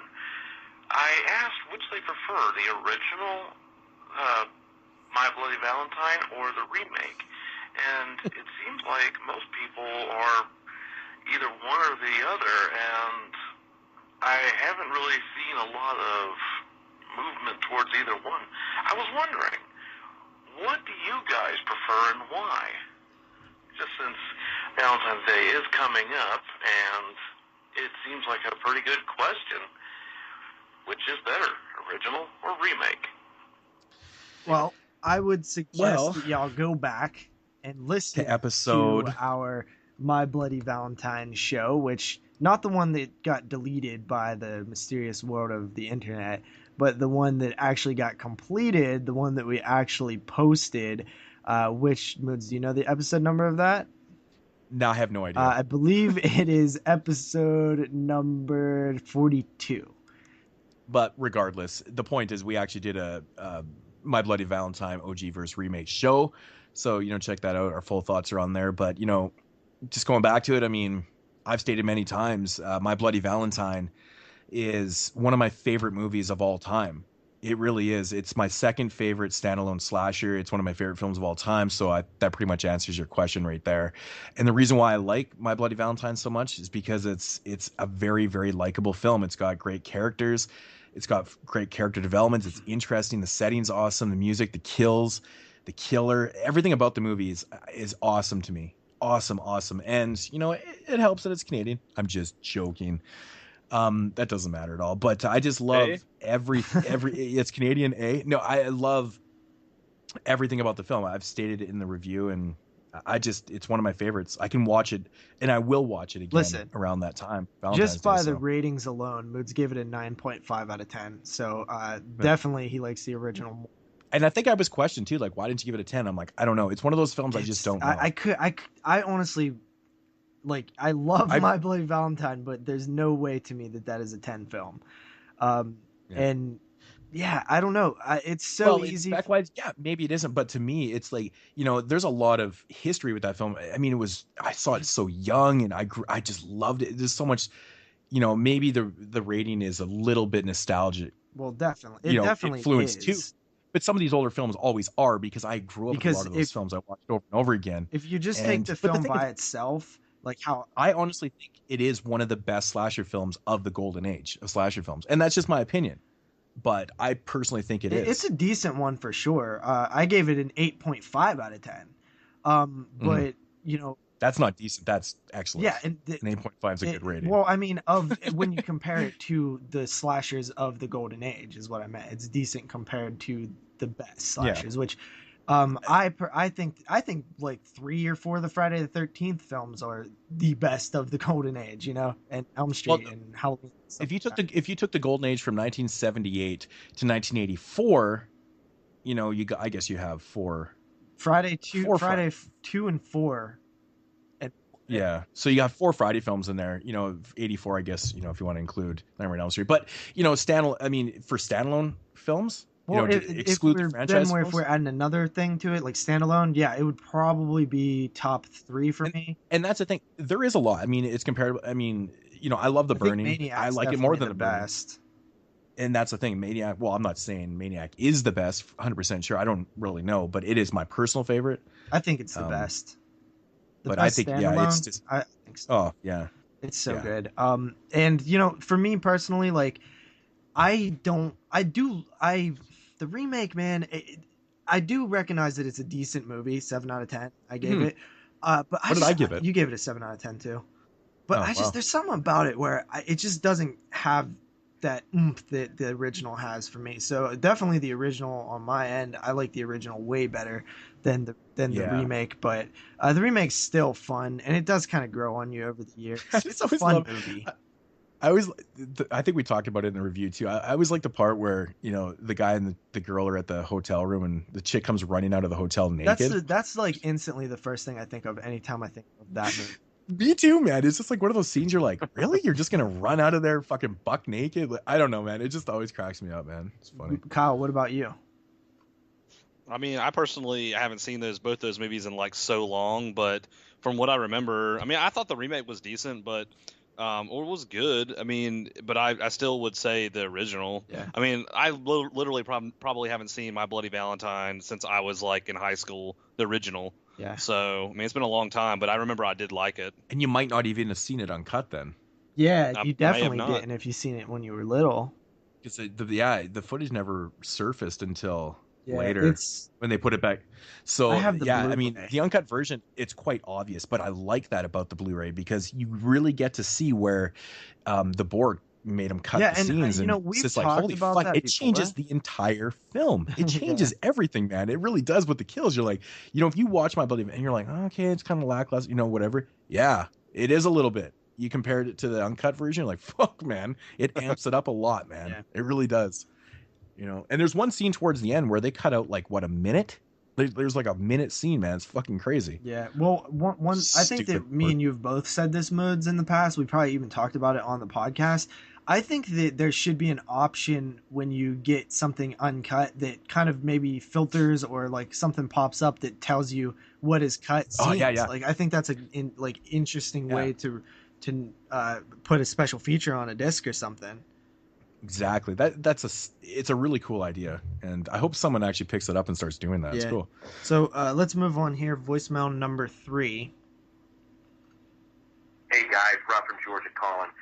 Been a while, but in light of Angus Scrimm's passing, which I know we're all mourning of, I thought I'd give a quick call and I'll just kind of, reflect just a little bit. I think was the first. He was the first guy as the tall man that ever scared the crap out of me. I'll tell you guys real quick. When I was a kid, I think I was 10. Must have been around 1980, about a year or so for that movie to find its way on HBO, back when HBO was a new thing. And I had this habit of sneaking out in the middle of the living room in the middle of the night, and whenever I was, back in those days, it wasn't really surfing, but when I would see in the HBO book, when things would be on, I would sneak out there, and of course, 1, 2 in the morning or whatever. And one night, I went out there to see Phantasm. And little did I know, as I was watching that movie, probably somewhere towards the end, getting to the end, my dad woke up and realized that I was out there watching, and he kind of, I guess, waited to the right time and sort of came up behind me. I'll never forget this as long as I live. Came up behind me and waited for that scene, because I was glued to that TV set. Waited for that scene right before that tall man says, "Boy," I swear he reached both his hands down on my shoulders and as loud and sternly as he could into my ear just said, "Boy," and I probably had to pull me off the ceiling. Scared the crap out of me. I don't know what did it more, the movie or my dad. But the cool thing about that memory is instead of getting yelled at for being out in the living room at 2 in the morning watching this, he sat down and watched, the very end, and told me that was one of his favorite movies, and it was just kind of a cool memory. But I do believe, other than seeing Jaws in the theater early on, I do believe the tall man might have been the first guy who ever scared the crap out of me, and I've loved that movie ever since. So gonna miss Angus Scrimm. I can't wait for Bad Robot and the re-release of this Phantasm, the 5th chapter, the last one. Can't wait to see all these things come out. So miss you, Angus, and I hope I'm not the only guy calling. But love you guys. Keep rolling. Miss you, Jeremy, and keep rolling, guys. All right, bye. Or the only love guy you calling too, Rob. about Angus Scrimm, by the way. That's a great story. Oh, dude, I didn't even finish that voicemail when I was previewing him, and wow. I honestly wish I hadn't listened to that last night. That's why it's like, okay, he's telling a story. I want a live reaction. Yeah, but yeah, that's truly an amazing story. Oh, and dude. Another great story by Rob. I know he's phoned in before and left us a story. His memories about Argento. Talking like Argento's dead here, but just talking about Argento memories, I should say. That's the next one. You just fucked it up. Oh, I probably did. You can't even joke about this shit anymore.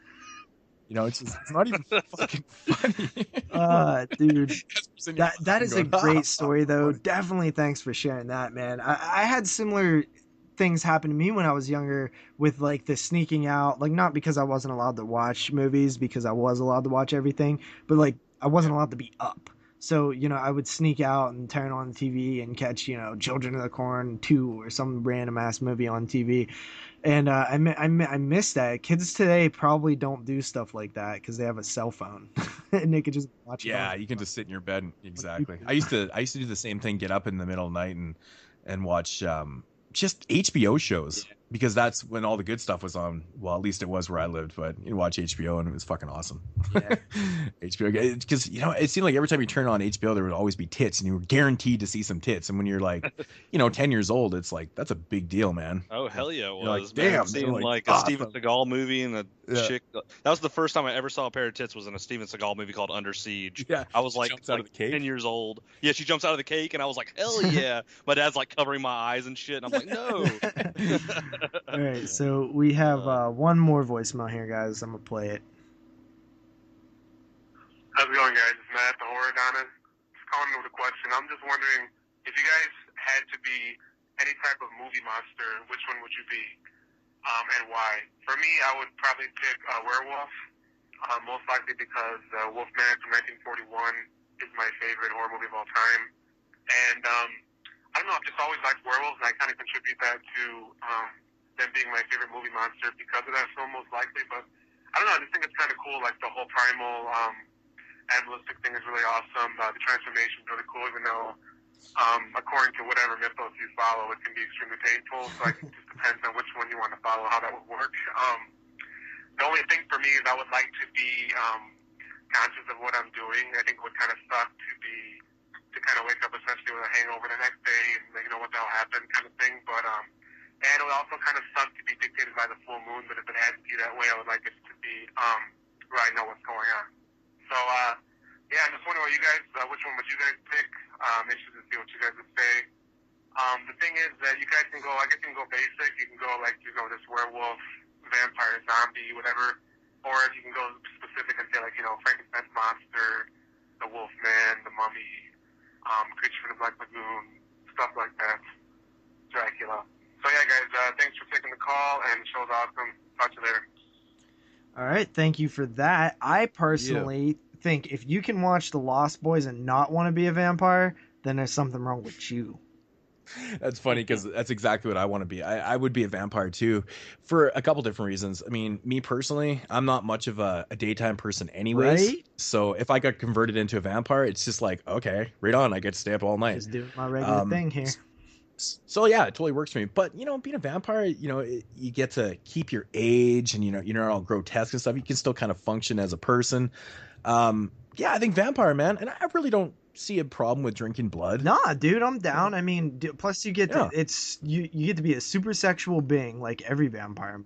Exactly. There's all super kinds sexual being. Super There's sexual, all kind of super hot psychosexual. vampire chicks who are like totally down to just have sex and suck blood all day.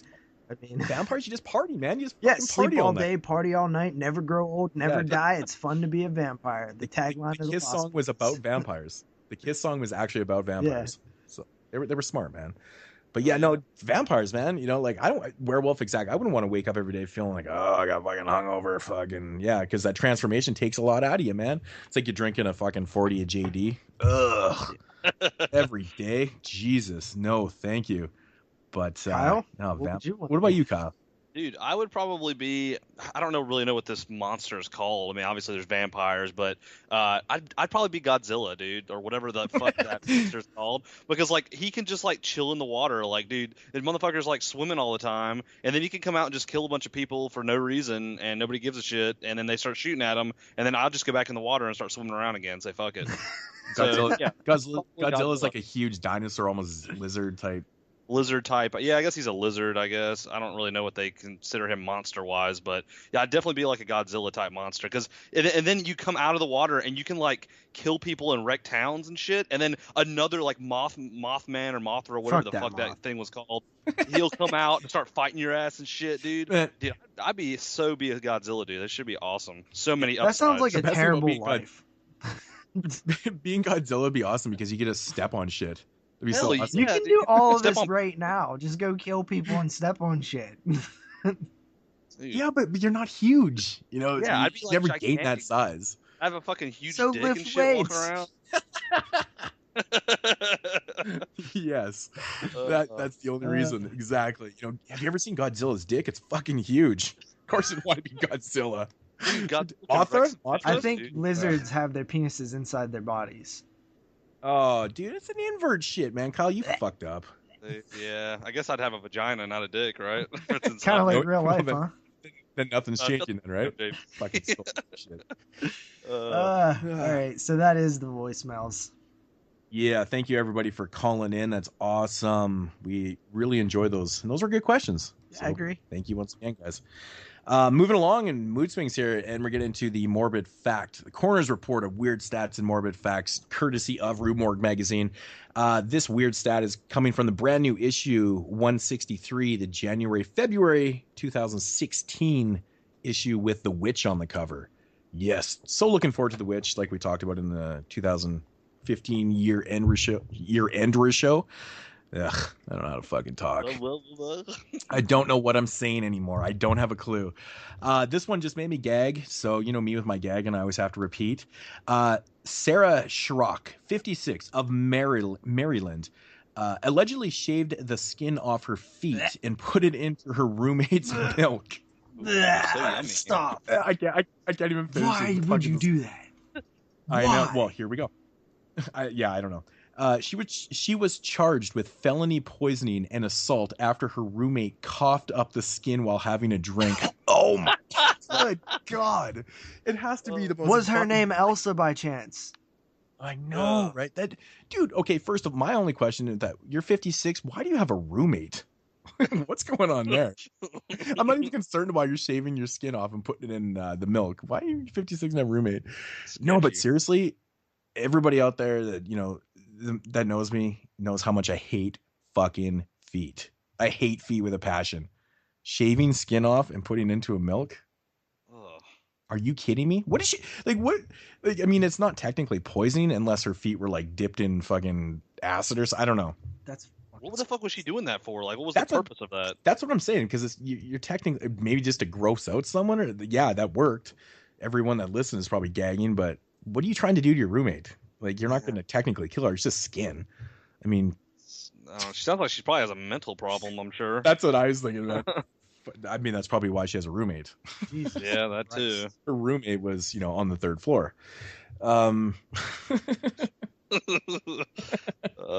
Jesus! But yeah, that is gonna conclude mood swings.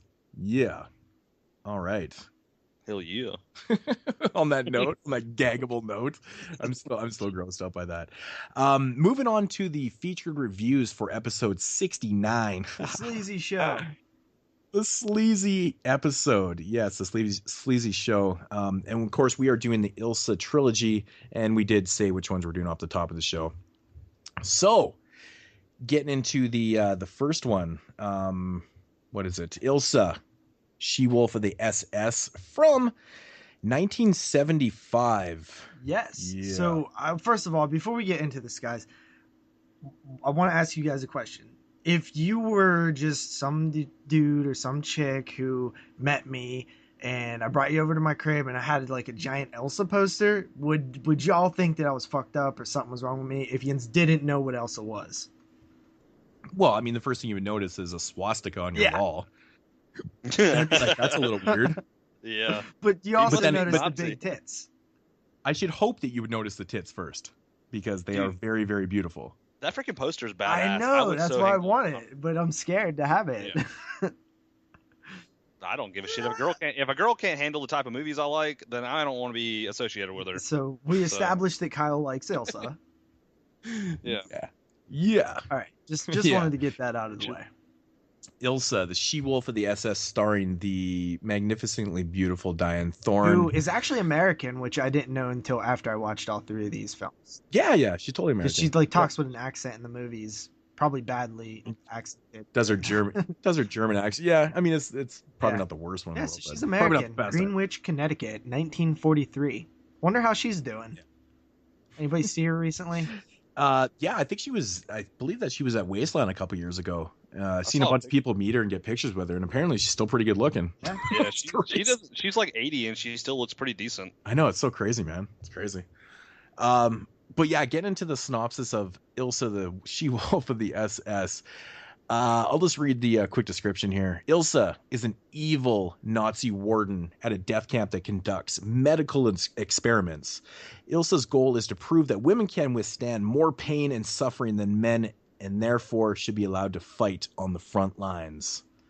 Yeah, so that is definitely Nazi what she's death doing, camp man. Experimentation, all the Nazploitation and sexploitation cliches that you expect.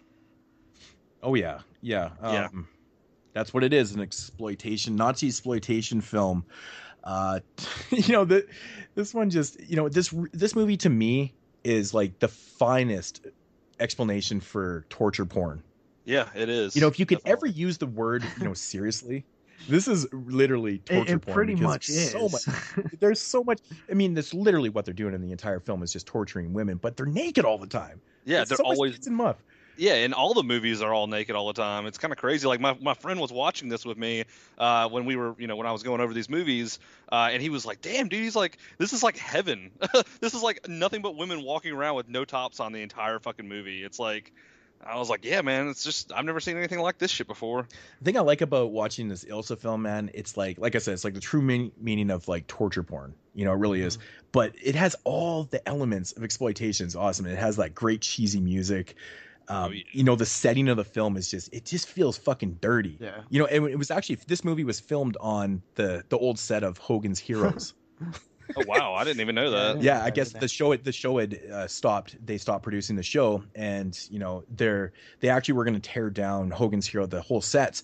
Anyways, they'd I guess pitched the idea they wanted to film here, and they kind of looked at the script and it called for an explosion, and and they're like, "Hey, go ahead, you guys can film here because you guys are going to explode or wreck the whole set anyways, so we don't have to pay for it." Yeah. So they allowed them to shoot freaking there. awesome.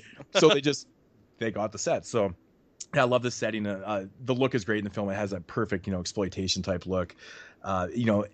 Tons of tits and muff and just sex and just awesome brutal torture. It's got nasty gore. It's got this absurd storyline, the absurd ending to the film. Editing's bad acting. It's got all the true components of an exploitation film, in my opinion. So yeah, and honestly, when I was watching the first Ilsa film, you expect it to be just smut, which it is. At the end of the day, it is just smut. Yeah. But yeah, whenever you look at like these type of films, like I know you've seen a bunch of these prison camp, these Nazi camp films. I've seen a couple of them in my exploitation box sets. So many. This is actually not like a bad, like in terms of if you compare them to all the other ones, like this is actually really well done if you compared to some of the ones that I've seen. I know, even with saying all that, the bad acting. I mean, it's not like the worst acting in the world. It's kind of like offbeat B film type acting and things like that. But no, I get what you're saying. Honestly, this is one of the better exploitation. Let's put it this way: Nazi exploitation films out there. There's a ton of these type of films. In my opinion, this is actually one of the best, if not the best, Nazi exploitation. I've seen some really bad ones. I've seen some bad ones too. I've reviewed ones that I've given like 2 out of 10. Like they're to the point absurd, but it's just production values and stuff. This one actually, at least they went out of their way to find a real set, and it looks decent and the shot well. Look good. I mean, dude. Yeah, the costumes, and they even had enough to hire a fucking beautiful American and have her put on a German accent. That was good. Yeah. It's good. I've seen some of these Nazi exploitation films where they're supposed to be Nazis and they're talking like Americans. Yeah.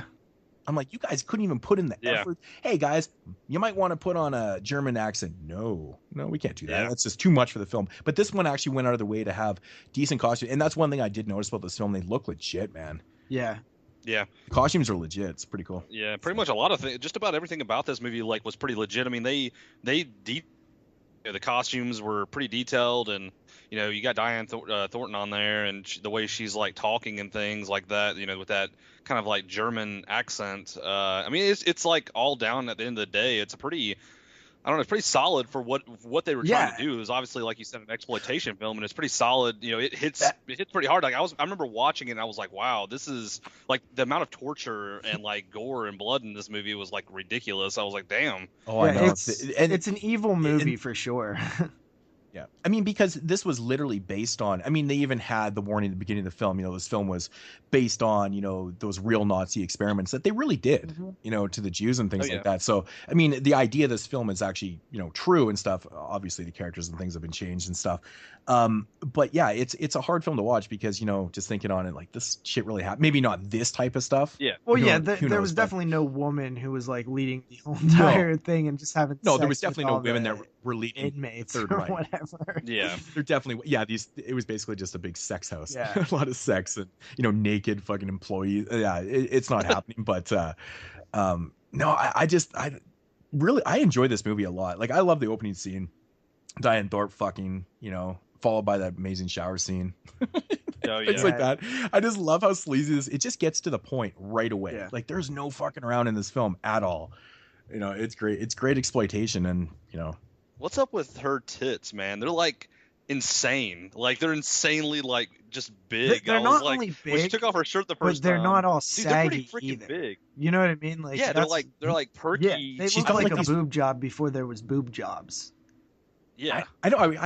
I've always wanted to know, like, was there boob jobs back in the? I'm sure there was. Has to be a It's boob not. job, dude. Those I are don't see how natural. even- You can look it up. Yeah, I think that she just has like an amazing set of tits. I think that's just what it is. Like, it's crazy.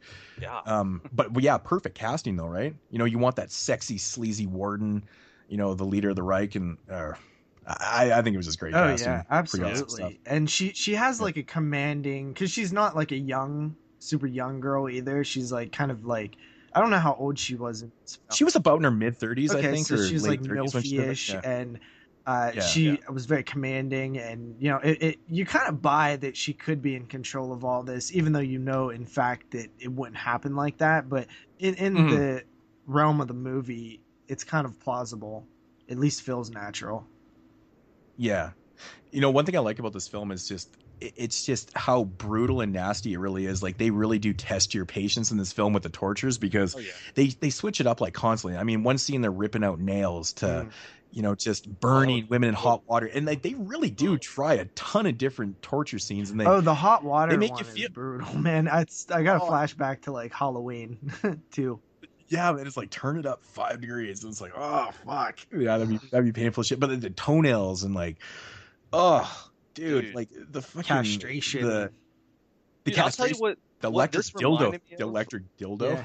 This reminded me of, if like minus the Nazi like aspect to the movie, which is obviously the whole purpose of the movie, minus that, like the torture scenes, like it reminds me a lot of Hostel, like the way that they go in and torture like each of these people, and it like Hostel, like the new age horror movie like that, it tested your patience just as much as this did back in the 70s without the cost, exactly. Exactly. Yeah, I think that if you take this film, which was shot in 9 days, which is truly incredible to think that, something that you guys mentioned was the quality of uniform and the set pieces and stuff like that. If you can do all of that, get that all in line in 9 days, and also, I mean, you don't even have time for that many takes if you're shooting it all in 9 days, right? But at the end of the day, that also kind of hurts the film, because if you treated this a little bit more than just a sexploitation, Nazi exploitation, cash-in exploitive film, and if you took time with it, it would be one of the greatest like films ever. You still have to give him credit for putting in, kind of these sub stories, sub texts and lines and stories and stuff in the film. I mean, the main focus of the film is the torture and what they're trying to accomplish with these people. They're trying to create like an ultimate soldier, is what they were ultimately doing. But then on, kind of the sub story in the film, you're dealing with, Ilsa's, her own sexual problems and desires and things like that, and how she kind of, technically succumbs to her own fantasies and things like that herself, right? Yeah. So they kind of even threw that in there, which they didn't really have to. It could have just been straight up like, scene by scene, them torturing and doing this type of thing, and then, then you got your end. But they actually managed to throw that in there. I was like, it's kind of interesting. It's just got, at least one layer to the film, which is more than I can say about a lot of these type of Nazi exploitation films. They're very kind of one-tracked, one-minded. There's not really a whole lot going on in them. So there's not a whole lot to it whatsoever. But this one, at least tried. With the 9 days production, at least they tried that. But I guess it makes sense, because if you then ultimately you'd be watching like a 95-minute torture scene. Yeah. Without those other scenes in there. Yeah. So I guess they kind of had to do something. But one of my favorite lines in this film, man, I seriously should have recorded this line, because I fucking, every time I watch this movie, which I think I've watched this movie way too many times, but it's a scene where the general, one of the Nazi generals, comes to the, their compound. And she's given the tour. She's basically showing him what they do there and what they're trying to accomplish and stuff. And Buddy says to her, he goes, he's like, "You don't use anesthetic," right? And then she looks at him and she goes, "Why give caviar to guinea pigs?" Oh yeah. Oh, man. That's It's like funny. the best line. It just sums up her grittiness and just nasty, filthy fucking. God. Just doesn't give a shit about anything. I just love that. That line. sounds It's like a so- Bruce Campbell line from fucking Ash versus Evil Dead. It's one of the greatest things ever. It's just so awesome, man. That's hilarious. It's so good. Yeah, I mean, some of the scenes are very effective and do make you feel like crappy. Like, isn't the first one was where they infected the girl with syphilis, right? Oh, dude, that's nasty. Yeah. Yep. Yeah, and that's really what they were. They you did know, do that because yeah. Yeah, they actually did. And like they ultimately, that's what they were really trying to do actually was, create not only the perfect soldier with, the withstand pain and things like that, but they actually wanted to create something where they could just send the soldier into enemy lines and then everyone would get infected, and just die off. And there's actually a part like, where the general even says, he's like, man, you created a time bomb, this infection or whatever. And you could use this, you could take out a whole army with that, is what he says. And it's just like when you hear that line, you're like, damn, dude, that's fucked up. Yeah. It's just so true to with what they're doing. It's just proving how evil they really are. They were just willing to use humans and experiment and then just go take out more human. Like they just didn't give a fuck, man. They're crazy. No. It's nasty. There's some effective lines and moments in the film that you're just like, yeah. I mean, beyond all the silliness and things that are going on, there's just so much muff and it's just ridiculous, man. There's a ton of muff and tits in all three of these movies. Like, it's ridiculous. Like, Yeah. And it's so crazy. Like, we were watching these movies. Like I said, I was watching a couple of them with some of my buddies, and we were just like looking at each other like, can you believe that they were that hairy back then? It's like, holy shit. Yeah, well, the sister in the third one, man. Oh my god, her muff. Like the wife came down yesterday when I was watching. She's like, I'm like, Aaron, check out her muff. She's like, holy crap! Like it was like sticking out. It looked like a fake. toupee. It actually looked fake on her. I was like, holy man, it's so crazy. But some of the other, like when I say like this film is like just purely evil, and it's obviously it's an anti like Nazi type movie where it's like, look how fucking stupid these fools were. And even the male Nazi members, they really kind of make look really bad. But the block of ice scene where it's just all casual, where they have this chick with the noose around her neck and she's standing on a block of ice, as the ice melts, she's gonna hang slowly. That's just so evil to do. You know what I mean? You know what's so crazy about this film, man? Like, this was actually a Canadian production. Isn't that fucking weird? That is weird. Yeah, like, actually, the second one is too. It's and so the strange. Fourth one, the third one is the only one that isn't. Yeah, I know. It's like, okay. But I like how they really are trying to make the Nazis look like idiots and stuff like that. Like, totally Canadian American type takes on. I like that though. I really like what they did. Yeah. I mean, it really shows in the third act, like all these films have in common, they have a revolt. Like I said, it's like the Revolt trilogy, man. The third one being probably the most bizarre because and it's very Jess Franco, but we'll get to that in a minute. But I noticed that this one towards like the final act of the film, which honestly, all three of these I feel like don't have like the strongest sort of end pieces to them. So, like I don't know, they just kind of. I guess it's debatable with the third one, but I don't mind this one. It's just so extreme, and the problem I have with this movie and the ending isn't like how awesome like the one scene is, but it's who does that scene. It's not satisfying to me because I don't want to ruin anything, but I just think that it should have been someone else that did the killing. This is technically a franchise show. Are we spoiling? I mean, I think most people have seen this. Okay. The movie that's 40 years old. Okay. So, What that else, doesn't what else matter. It doesn't matter how old the film is because nobody's seen every film. Well, I hate when the people interesting use that thing excuse. is these films have nothing like these. It's a trilogy, but they have nothing in common except yeah, for a but character. sometimes other films don't either, and it's an excuse to let us live a little. Okay. On the trilogy Fine. shows. Okay, that's what we'll do here. So basically, in the revolt scene when Ilsa gets killed in the end of the film, I've always found it to be super unsatisfying because of who kills her. You know, I think it Yeah. should have been part of it should have been someone from the revolt. Like, it should have been, you know, possibly, you know, maybe the American or the other guy that, what's his name, Carlos or whatever. You know, someone from the revolt, someone that was dealing with It all should this. have been the American, I thought. It should have been someone that was dealing with it, or one of the women, or somebody that was dealing with this bullshit that they were going through, but not the other Reich that was cleaning up the fucking mess. It's like, okay, well, this shit's gone to shit. Fuck this place. We're gonna go clean up the mess.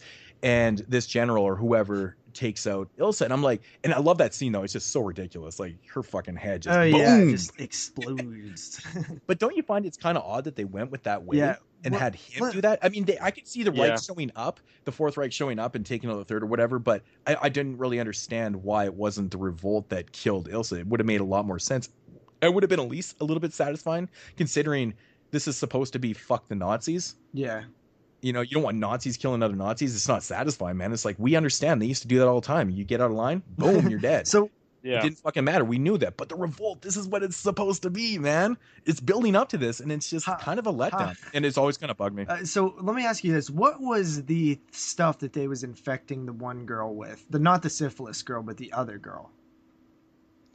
I remember what that was. It was what was it? I'm not actually 100% sure. I can't remember. They said, I just can't remember. It started with like it was some T disease. or something. Like Yeah, T I know. or I know. Y or something. Yeah. But I don't know, like that. I feel that's what I'm talking about. Like when the film feels rushed, is like there's certain things where I feel like if they had more time, they would have been able to really kind of let this stuff be more impactful, because it would be more like exposition and development and stuff like that, to where like you could have took a film that is like notorious and is like a classic in the world of exploitation, and it could have actually escalated the film into, or elevated the film into, sort of a regular classic, just by you know, being a little bit touched up a little bit more, you know. Mm-hmm. Yeah, I agree. I actually forgot to mention one of my favorite scenes in the film, that it's just it totally legitimizes the, you know, the Nazi aspect or the German aspect of the film, is when Ilsa pisses on the general. Yeah, and that's kind of what I was talking about. Oh yeah. It's just so amazing that they actually threw that into the film. That was a weird fucking scene, by the way. I didn't like it. It is a strange scene. No, Yeah, it's so strange. It's like, okay, is she punishing or is he liking the piss? Yeah, I think he was liking it, dude, because he was laying there like pretty much like having an orgasm as she was doing it. Yeah, I know. And basically, at the end of the day, you're like, Nazis were sick fucks. Yeah, man, they really were. And I mean, it sums it up very well in the film. Yeah. It's just kind of unsatisfying to me that, you know, the revolts they should have got the revenge in it, man. They really should have. Yeah, well, the dude, how about this when we're introduced to the dude? He's like, back in high school or middle school when I hit puberty, I learned something very interesting about myself.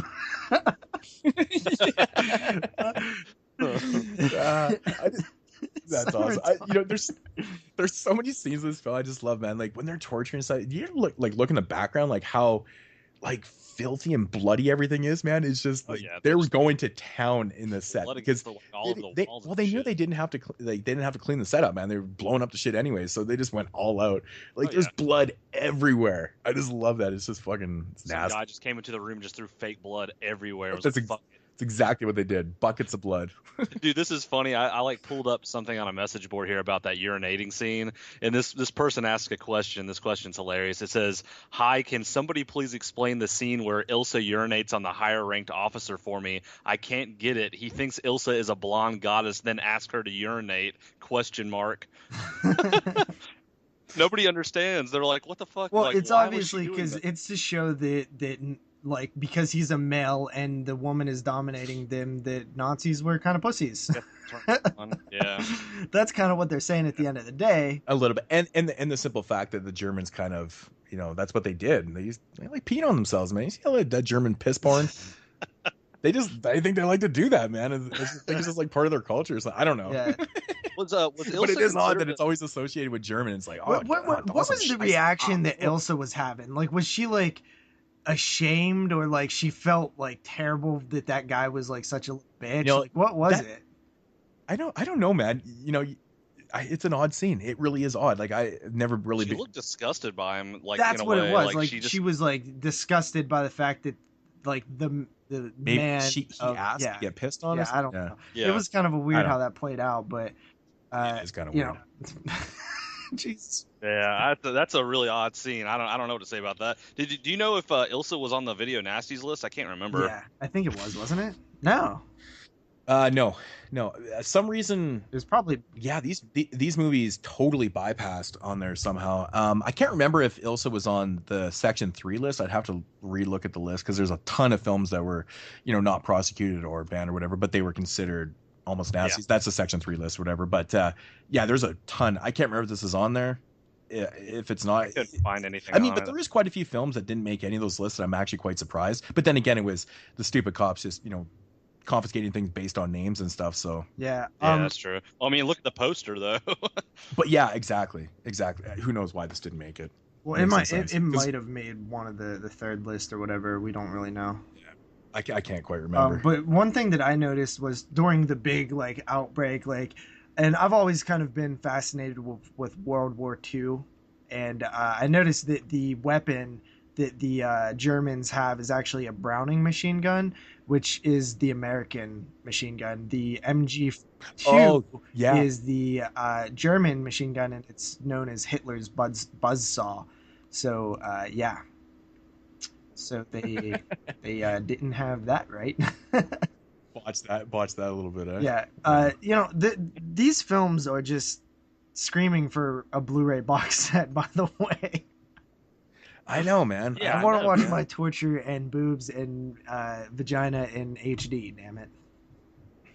With all that said, man, this movie it's just fun, man. It's insane to watch, because it's done in 75, and I think the effects and stuff were pretty good. The music it gets in my fucking head too, man. There's something about the music in this film. It totally gets stuck in my head. I don't know what it is, but. That's something I actually wrote down when I watched the movie. I was like, the soundtrack is pretty awesome for this. It fits perfectly with the movie. It does, right? It totally does. I don't know. There's just a lot of elements of that I think they did right in this one. I mean, it's definitely as cult as you can get. Yeah. And like I said before, I think it's one of the best Nazi exploitation films out there. It's best made, anyways. I definitely think it's the most notable, best made. All those other things that you can say about it, I would agree with.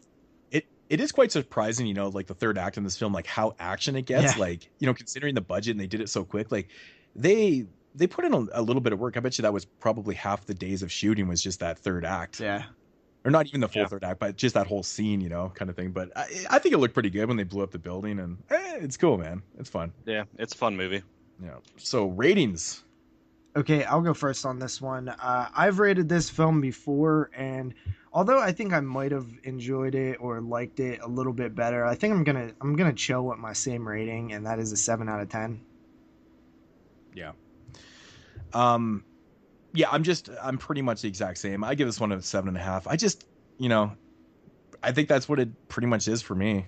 7.5 out of 10. And, that's saying a lot of how bad some of these Nazi exploitation films really are. I'm like, this is the best one. Oh yeah. Because most of those films, I mean, the one you talked about, the one that I've talked about, they are just god awful. Not only that is most of those transfers are fucking terrible, man. Terrible. Yeah.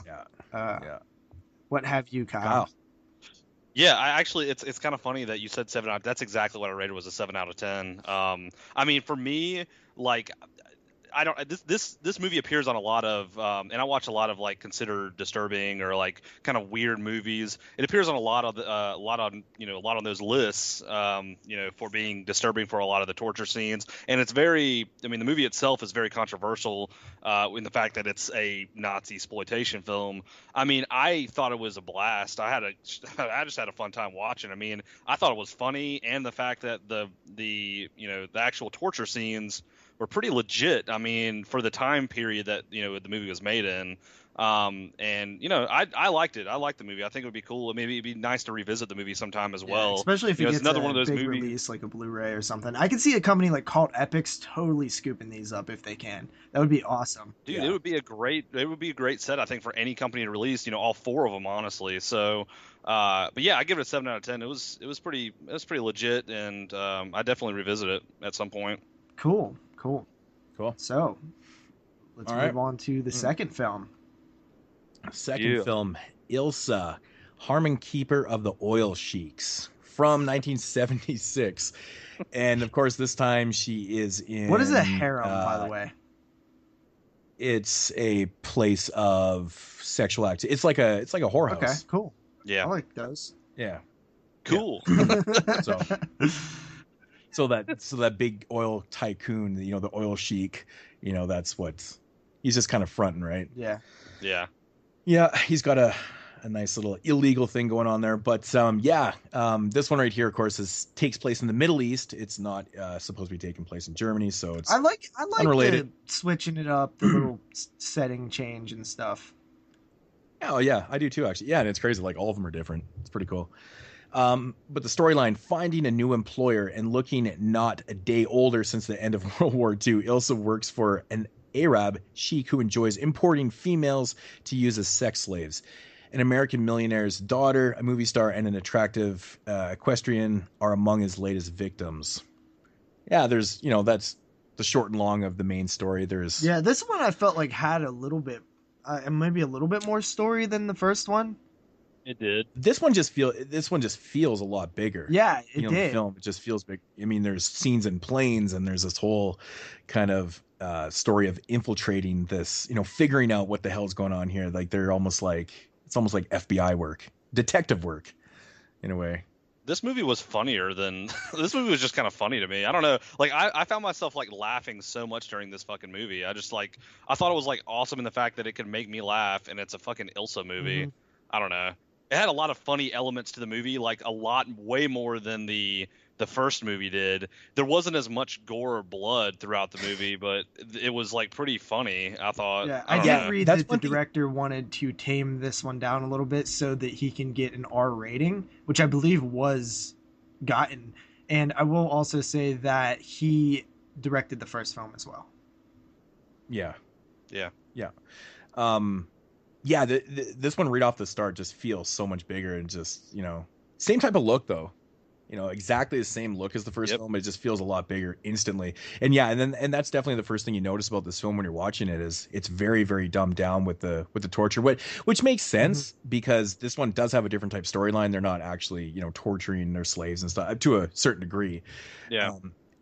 So of course you're not going to have that extreme element in this one, but this one, of course, just sleazy as shit because it's sex slave, it's sex, it's just about fucking. Notable in the cast was, I don't know how to say her name, but Ushi Dygard. She's like kind of famously sexploitation actress.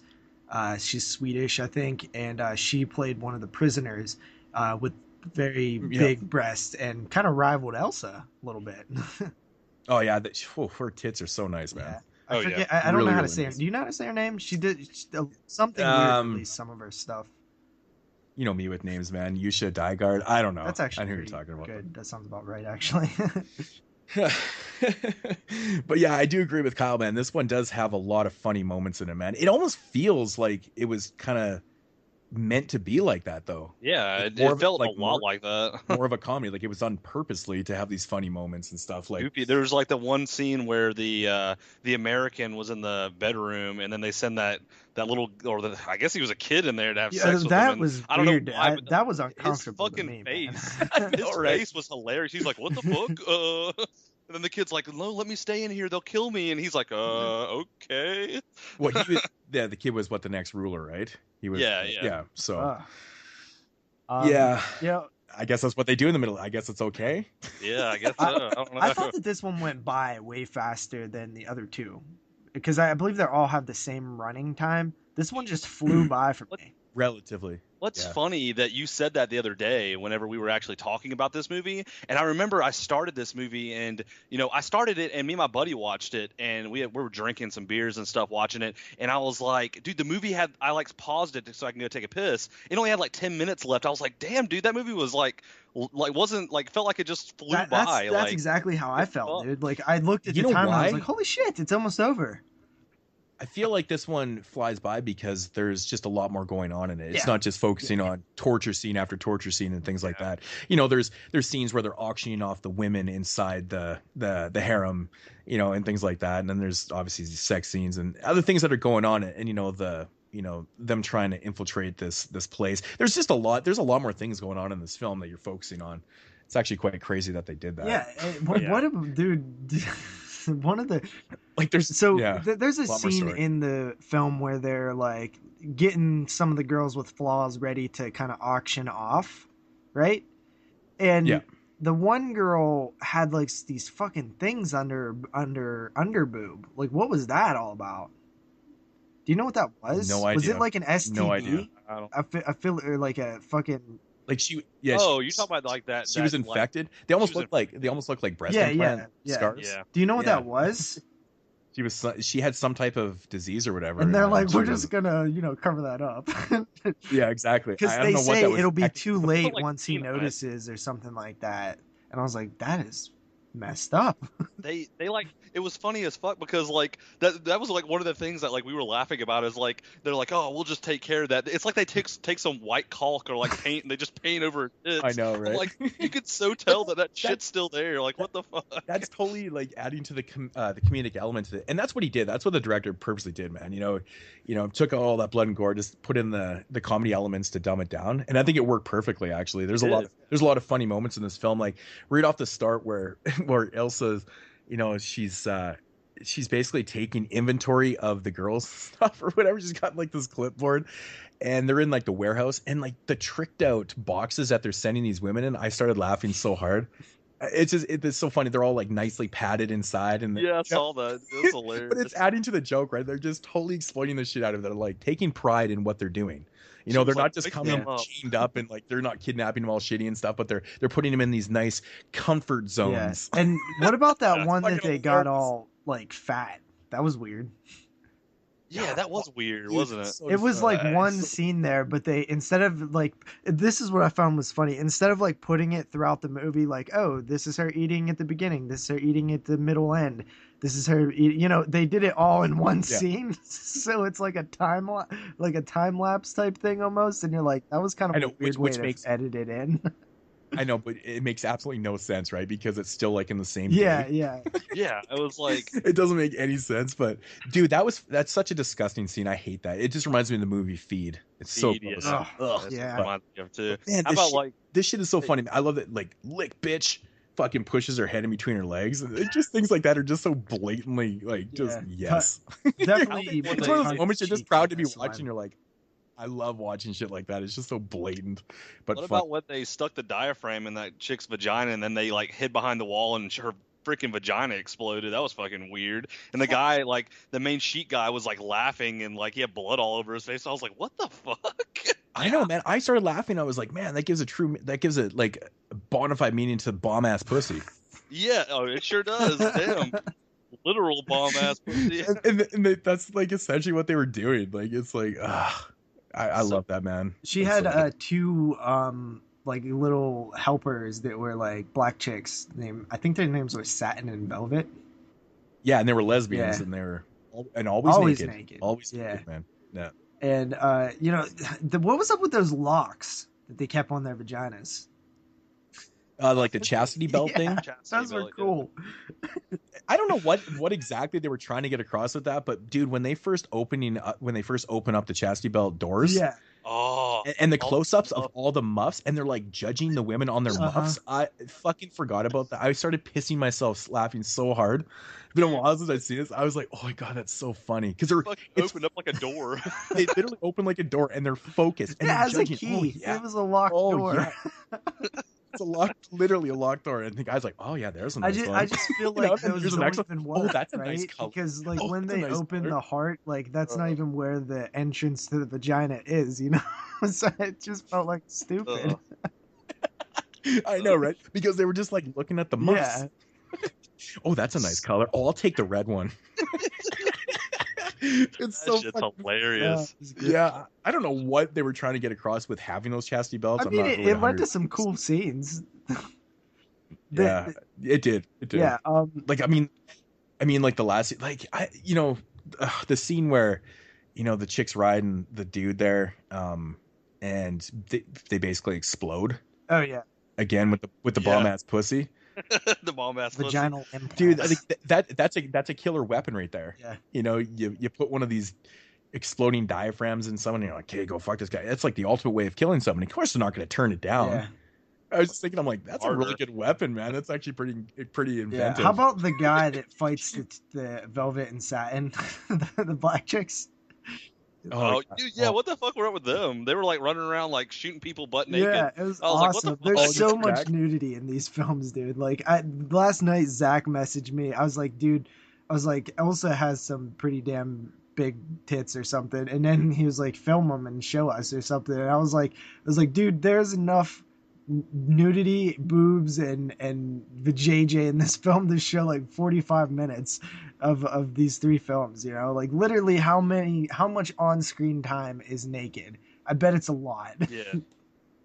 Yeah, especially with the third one. But I mean, still out of all the nudity, Ilsa still has the best body out of everything. So it's like, at least I thought so. Yeah, I think that the other chick that we mentioned earlier, the other kind of famous sexploitation actors, is a pretty close second.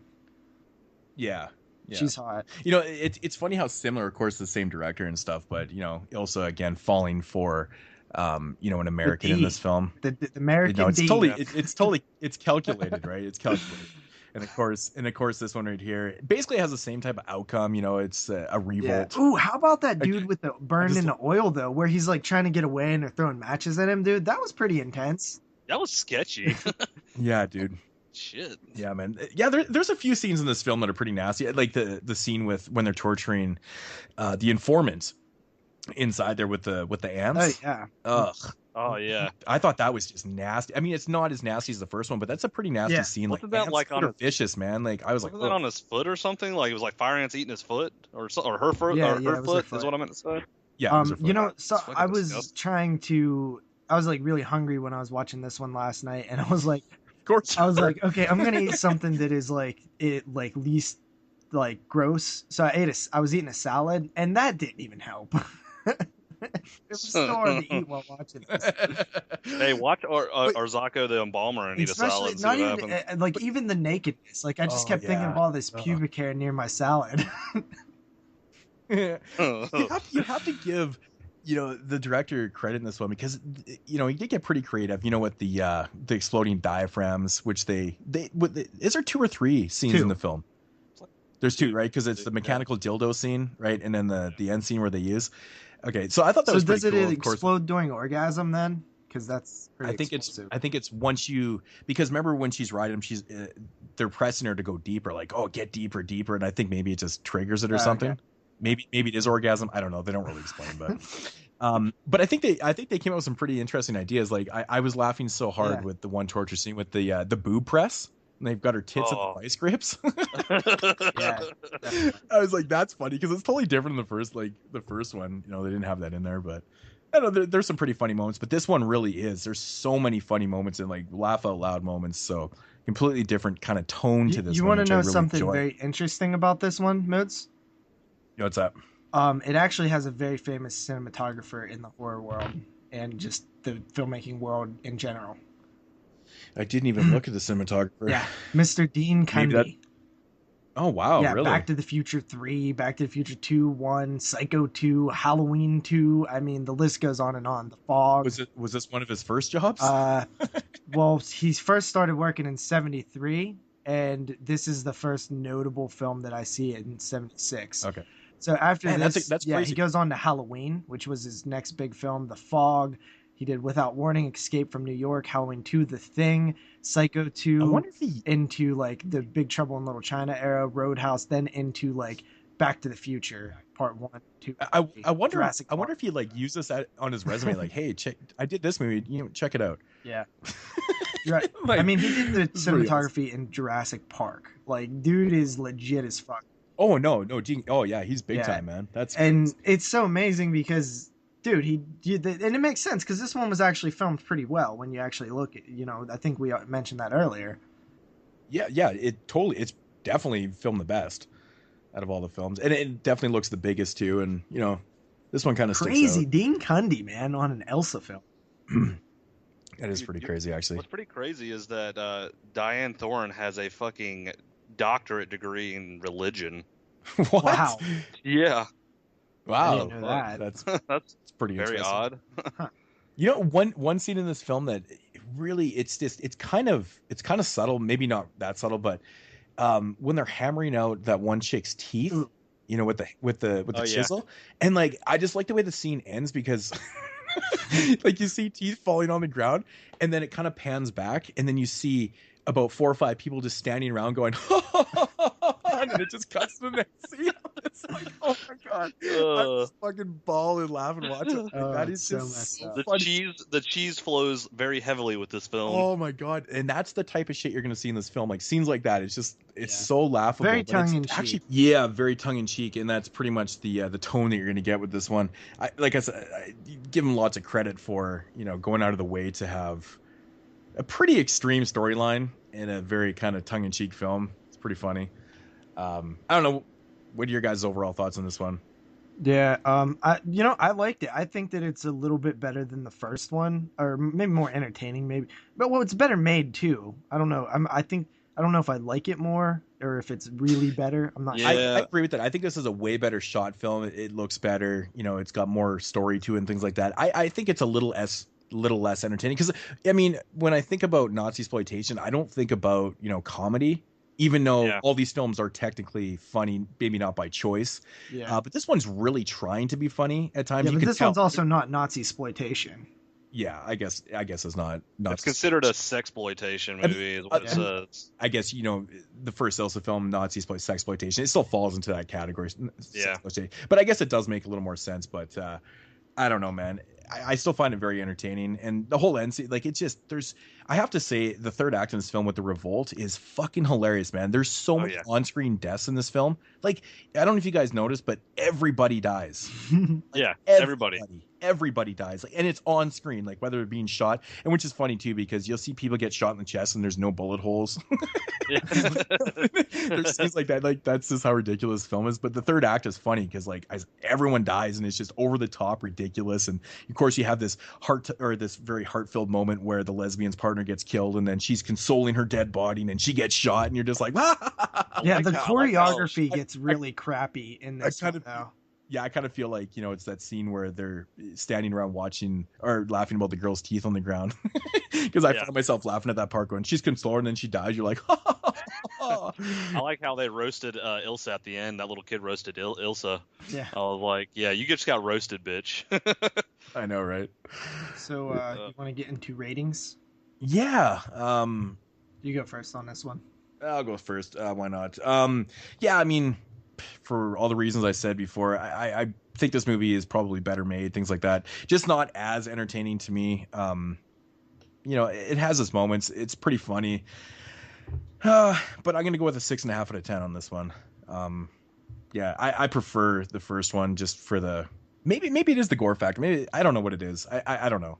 But I think for me, it was definitely the gore factor, I guess. I mean, I pretty much agree with everything you said. It was definitely a better made film, and it had, you know, a lot more stuff going on in it, and there was a little bit more storyline to it. But at the same time, and at the end of the day, it wasn't very, like, when you go into a movie like this, you're kind of expecting to be kind of like shocked a little bit more. And I guess for this I was like laughing more than being shocked at all. You know, the first one wasn't shocking. The first one had some funny scenes in it, but, you know, it was a little bit more shocking, you know, than this movie. So, I mean, I'm there with you. I gave this movie a 6 out of 10. So, I mean, It wasn't a bad movie. It was just a lot more comedy than, I guess, shock factor. Oh, it's totally watchable. You know, it's a good companion piece to the first one, to put it that way. Yeah, it definitely is. Okay. Yeah, me personally, I think it's a little bit better than the first one. I don't know. I think I like the first one a little bit more, but this one is definitely, I think, better made. We established that. But I'm going to go ahead and give this one a 7 out of 10 as well. I think this one's slightly better, but not better to get a whole point up higher, or even a half point up higher. Yeah. Okay. Sweet. Makes sense. Cool. All right. Final film. Yeah. Moving into 1977, and I gave a little brief history of this one with Jess Franco filming this one and how Ilsa, you know, it was being developed as a film. Yeah, it was actually called Wanda, the Wicked Warden at first. Yeah, and then they somehow got Diane Thorne on the film, so they just turned it into an Ilsa film, which makes sense, and it fits the whole, you know, trilogy here. Yeah, and it is also known on IMDb as Wanda the Wicked Warden on here, but it's titled Ilsa the Wicked Warden, of course, 1977. And yeah, so getting into the synopsis of this one, Ilsa, and this one right here takes place in South America. Yeah, so I believe so. we're covering all places in the world. South America. Ilsa, now a vicious warden, runs a mental hospital for young women. A girl deliberately checks into the hospital to find out what happened to her sister who stayed there. Meanwhile, Ilsa and one of the guards are forcing inmates to have sex with male prisoners, filming them and selling it as porno flicks. Yeah. So great. And, Yeah. It's a little messy in plot. Like your description is like cleaner than the actual plot. Well, that's very typical of Jess Franco. He's not the greatest storyteller. He relies a lot on sleaze and visuals, and you know, as you can tell, I mean, I don't think there's a scene in this film that doesn't have tits and muff in it. They're literally maybe the so scenes. Much tits. Actually, oddly enough, I think maybe a couple of the scenes that Jess Franco himself is actually in the film as the doctor. He's the doctor in the film. I think those are pretty much the only scenes in the film where there is no tits and muff. Weirdly enough, it's kind of fucking strange, but the storyline in this movie, oh my god, it's just so absurd. Yeah, I find the storyline, it's so Franco though. Like he never relies on stories in his films, and even structure of the stories. All of a sudden, it's just like, hey, this is going on, and you're kind of piecing the things together, going, yep, this is Jess Franco. Yeah, as much as it much totally as is Franco. As much as you talk about Jess Franco, like I am very interested to watch. I haven't hardly watched any of Jess Franco, any of his films, and I'm really interested to watch more of them. But like after seeing this movie, I kind of like was in the middle of this movie like, am I missing something here? Like I didn't really get the whole purpose to this movie at all. Like I was like, this is just kind of like weird. Like I was like, I just maybe missed the mark on kind of understanding what the whole plot was, what was going on. It just was weird. I think the big part comes from, you know, that this girl is infiltrating this thing for a reason, but they didn't really do a good job of letting you know that her like sister was there and make that a big storyline. Yeah. She gets there and Ilsa she does say that, like, you know, her sister disappeared and she wants to find out, like in the car. You know, yeah, but they don't put a spotlight on it good enough. Not really. Easily missable. Really. Well, there's so many things going on because the focus turns away from her storyline so instantly just to, like, you know, the prisoners and their sexual acts and you know with the porno film, which is very subtle in the film too. Like there's scenes where, you know, I filmed this orgy and here it is, and it just kind of cuts to that and stuff, and it's a messy made film. There's a lot of different stories that are going on in the film, but it's just they don't focus a lot on each of them, which is strange because there's a lot of scenes with, you know, just random sex and, you know, not random sex, but things that are going on. This is pretty much what can kind of sum it up. You know, this is one of my favorite quotes. I had to record this, so I'm going to play this right now. Okay. Oh, maybe he doesn't want to play. Maybe he just doesn't want to play right now. This is innovative shit on the 22 Shots podcast, guys. Yeah. Now you know how I feel when I'm trying to play the voicemails and you're like, you dumb shit, you didn't even play it, and then I have to put an edit in. I will say this while we're waiting on Moodz, is that I just found this is apparently the entire Ilsa series is associated with the Video Nasties list somehow. Okay. They had to all be edited for release in certain territories. So we kind of were talking about that earlier. So I just thought I saw that on here. I thought I'd say that. Cool. Gotcha. So this one, honestly, like, it's a messy film, and it's like, I don't really get what Ilsa, I mean, the porno subplot is there, but is she involved in that? Does she know that that's happening? Yeah, she knows that it's going on. Oh. She's bad shit. You know, she's just, and you know, she's evil in the film too, right? Mm-hmm. She knows that it's going on. But that's the thing; they don't really focus on it. But there is scenes in the film that do kind of showcase that she knows what's going on. She's just evil. She's just like but I feel like she doesn't really care that much about that. She's just having fun with her own thrills. Oh yeah. Okay, here we go. Okay, so we got the clip. I wasn't always a girl. I had a very big cock. Imagine. But I wanted to be a real woman. I had an operation to cut my cock and my balls. I believe it really worked. But Didn't I send that clip to you guys? No, I was watching the film and I had to record it. I was like, oh my god. And that's pretty much what you're gonna get in this Franco film is shit like that. Like there's one of the characters was apparently a guy before and cut off the cock and balls, but you know, I like so Snapchatted that scene yesterday when I watched the movie. Like I Snapchatted on my feed. It was hilarious. Yeah, that was a highlight for me because I laughed at that. I laugh. It's so funny too because she goes on to explain that, you know, that she's still into women because all men are evil and things like that. I just love that. So great. Because usually when you get rid of your organs, you know. Yeah, somehow that turns you know. Probably into guys, you know, but totally not gay. I just thought it was so funny, man. But this movie right here, man, has like so much. Oh, again, everything. You know, the structure in this film is just, it's so beyond bad. I felt like this one was a little bit of a slog to get through for me personally. I don't know if it was because I was getting burnt out on Ilsa by the time I got to this one, the fact that it was like 1 a.m. when I started watching it, or you know what. I just was kind of like, this one, you know, this is the one where I was checking the time. Yeah, I mean, because it's just pure sexploitation, you know. I mean, I guess there's a little bit of effects and things like that in there, but you know, this one it's funny too because it's dubbed like very.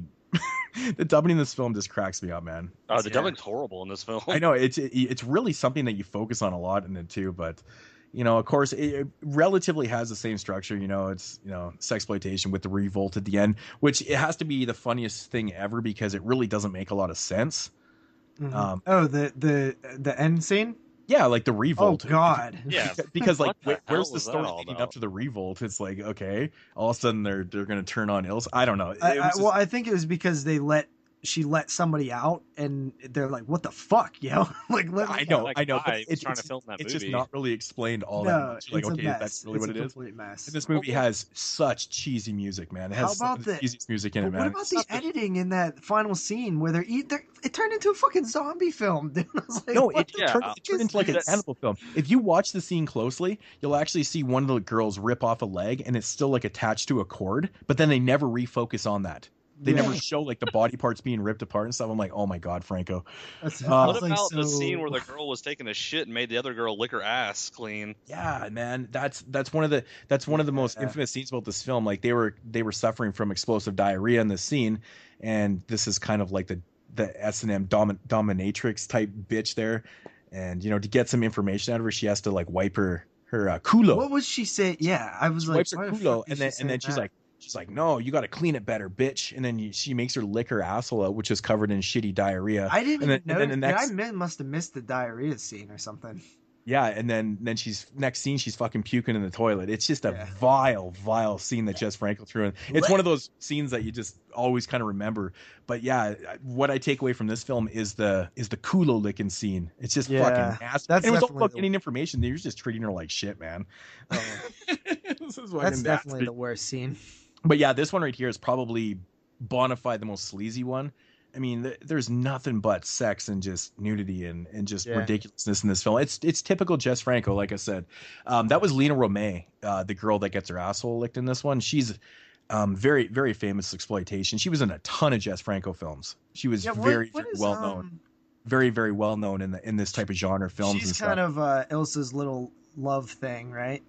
Yeah, I guess she's I guess if that's what you want to say. Was she like acupuncturing her earlier in the film? What the fuck was that about? Who knows? You know, just a scene to have, you know, a naked woman laying on another naked woman. One of my favorite scenes in this film is definitely the shower fight scene. Total Jess Franco typical shit right there. Because it's awesome when he filmed it too. Like, I mean, you see some open pussy in those scenes, and it's fucking awesome, man. Love the open gash. It's good shit. Yeah, craziness, man. It's just craziness. They're sleazy, fighting. There's literally like a scene where they start wrestling in the shower. Like it's it's ridiculous. Yeah, I totally just said that. Oh, really? Yeah, totally missed that. But yeah, I mean, again, I'm just going back to Jess Franco because, like I said, if you're familiar with his films, those are very typical type scenes, just sleazy as all can be, man. Mm-hmm. Yeah, it's just very typical Franco, and I don't know. There's not really a whole lot to say about this film because it's it's like a messy film. The structure, there's story there. Nothing is ever fully developed in it, but it's still relatively entertaining. I will say this one is definitely my least favorite, and just for the fact that, like, you know, there's not really a lot of, you know, extreme kills or extreme things that are going, and the ending is just probably one of the funniest endings ever, really. Yeah. You know, it's like it's just, oh my god, it's so bad, but highly entertaining though. I mean, really, if you like looking at huge overpopulated muffs, like, man, dude, like the sister in this film, the one that's, you know, that checks herself in, I can't remember what her name is. I'm so bad with names. Was it Abby Phillips? That's her character's name. Her muff is so bad. Like the biggest thing ever. It's awesome. Yeah. So, anything else? Not much to say about this one, really. No. It's not very good, honestly, if I'm being honest. It isn't, but, you know, it's kind of funny because, you know, going back to Jess Franco Productions, like, it's, you know, it's not bad, but the one thing about this film that's is frustrating is some of the editing is just so bad in it. Like, it just editing is so shitty, which is very reminiscent of, you know, Franco films in general, but yeah. Anything else? Ratings? I'm down. You want me to go first this time? Sure.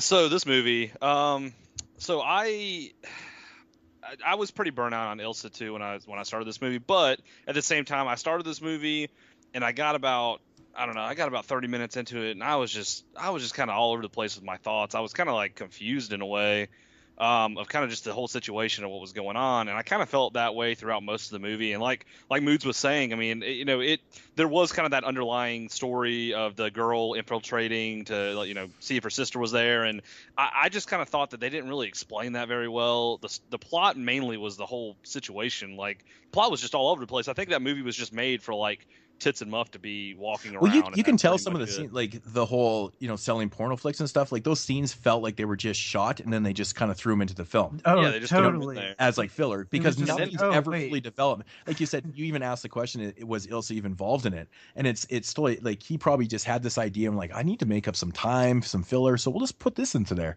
you know, because it's perfect, because you can have an orgy scene out of context in a film, but then why not just throw it into this sub story? Oh, we're selling porno flicks. So you have this interview where this guy's buying some porno flicks in this nice little, which totally feels setting. out of place as well. Exactly, and that's what I'm saying. Like, he probably shot these and like, okay, this is what we're gonna do. Yeah, you know, he probably just was like, oh shit, I needed to tie all this together.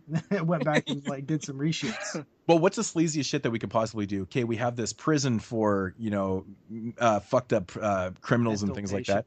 Well, if we film them having sex, we can just exploit that more by selling the tapes. I like how the guy comes in and was like, "Oh, very, very nice, very nice establishment you're running here." Like, and there's so many. Like, I mean, the very end scene when, you know, when Ilsa's getting torn apart cannibalistically ways, you know, then dude, that was so generic. You see, like, I was but like, you see the guy that's selling the tapes and he's filming it. Yeah. Like, yeah, I knew this was gonna happen. No expression on his face. Yeah, like he's the mastermind behind the whole thing. Like we were expecting him to. Oh yeah, totally. He's batshit awesome. You know, you know, like, whatever, man. Yeah, dude, like his face, he had zero expression on his face. He was sitting there just staring blindly, like blankly staring at this. I just love it how it looks like he choreographed this thing. Like, he's filming. He already had the camera set up. He's like, he knew this revolt was going to happen.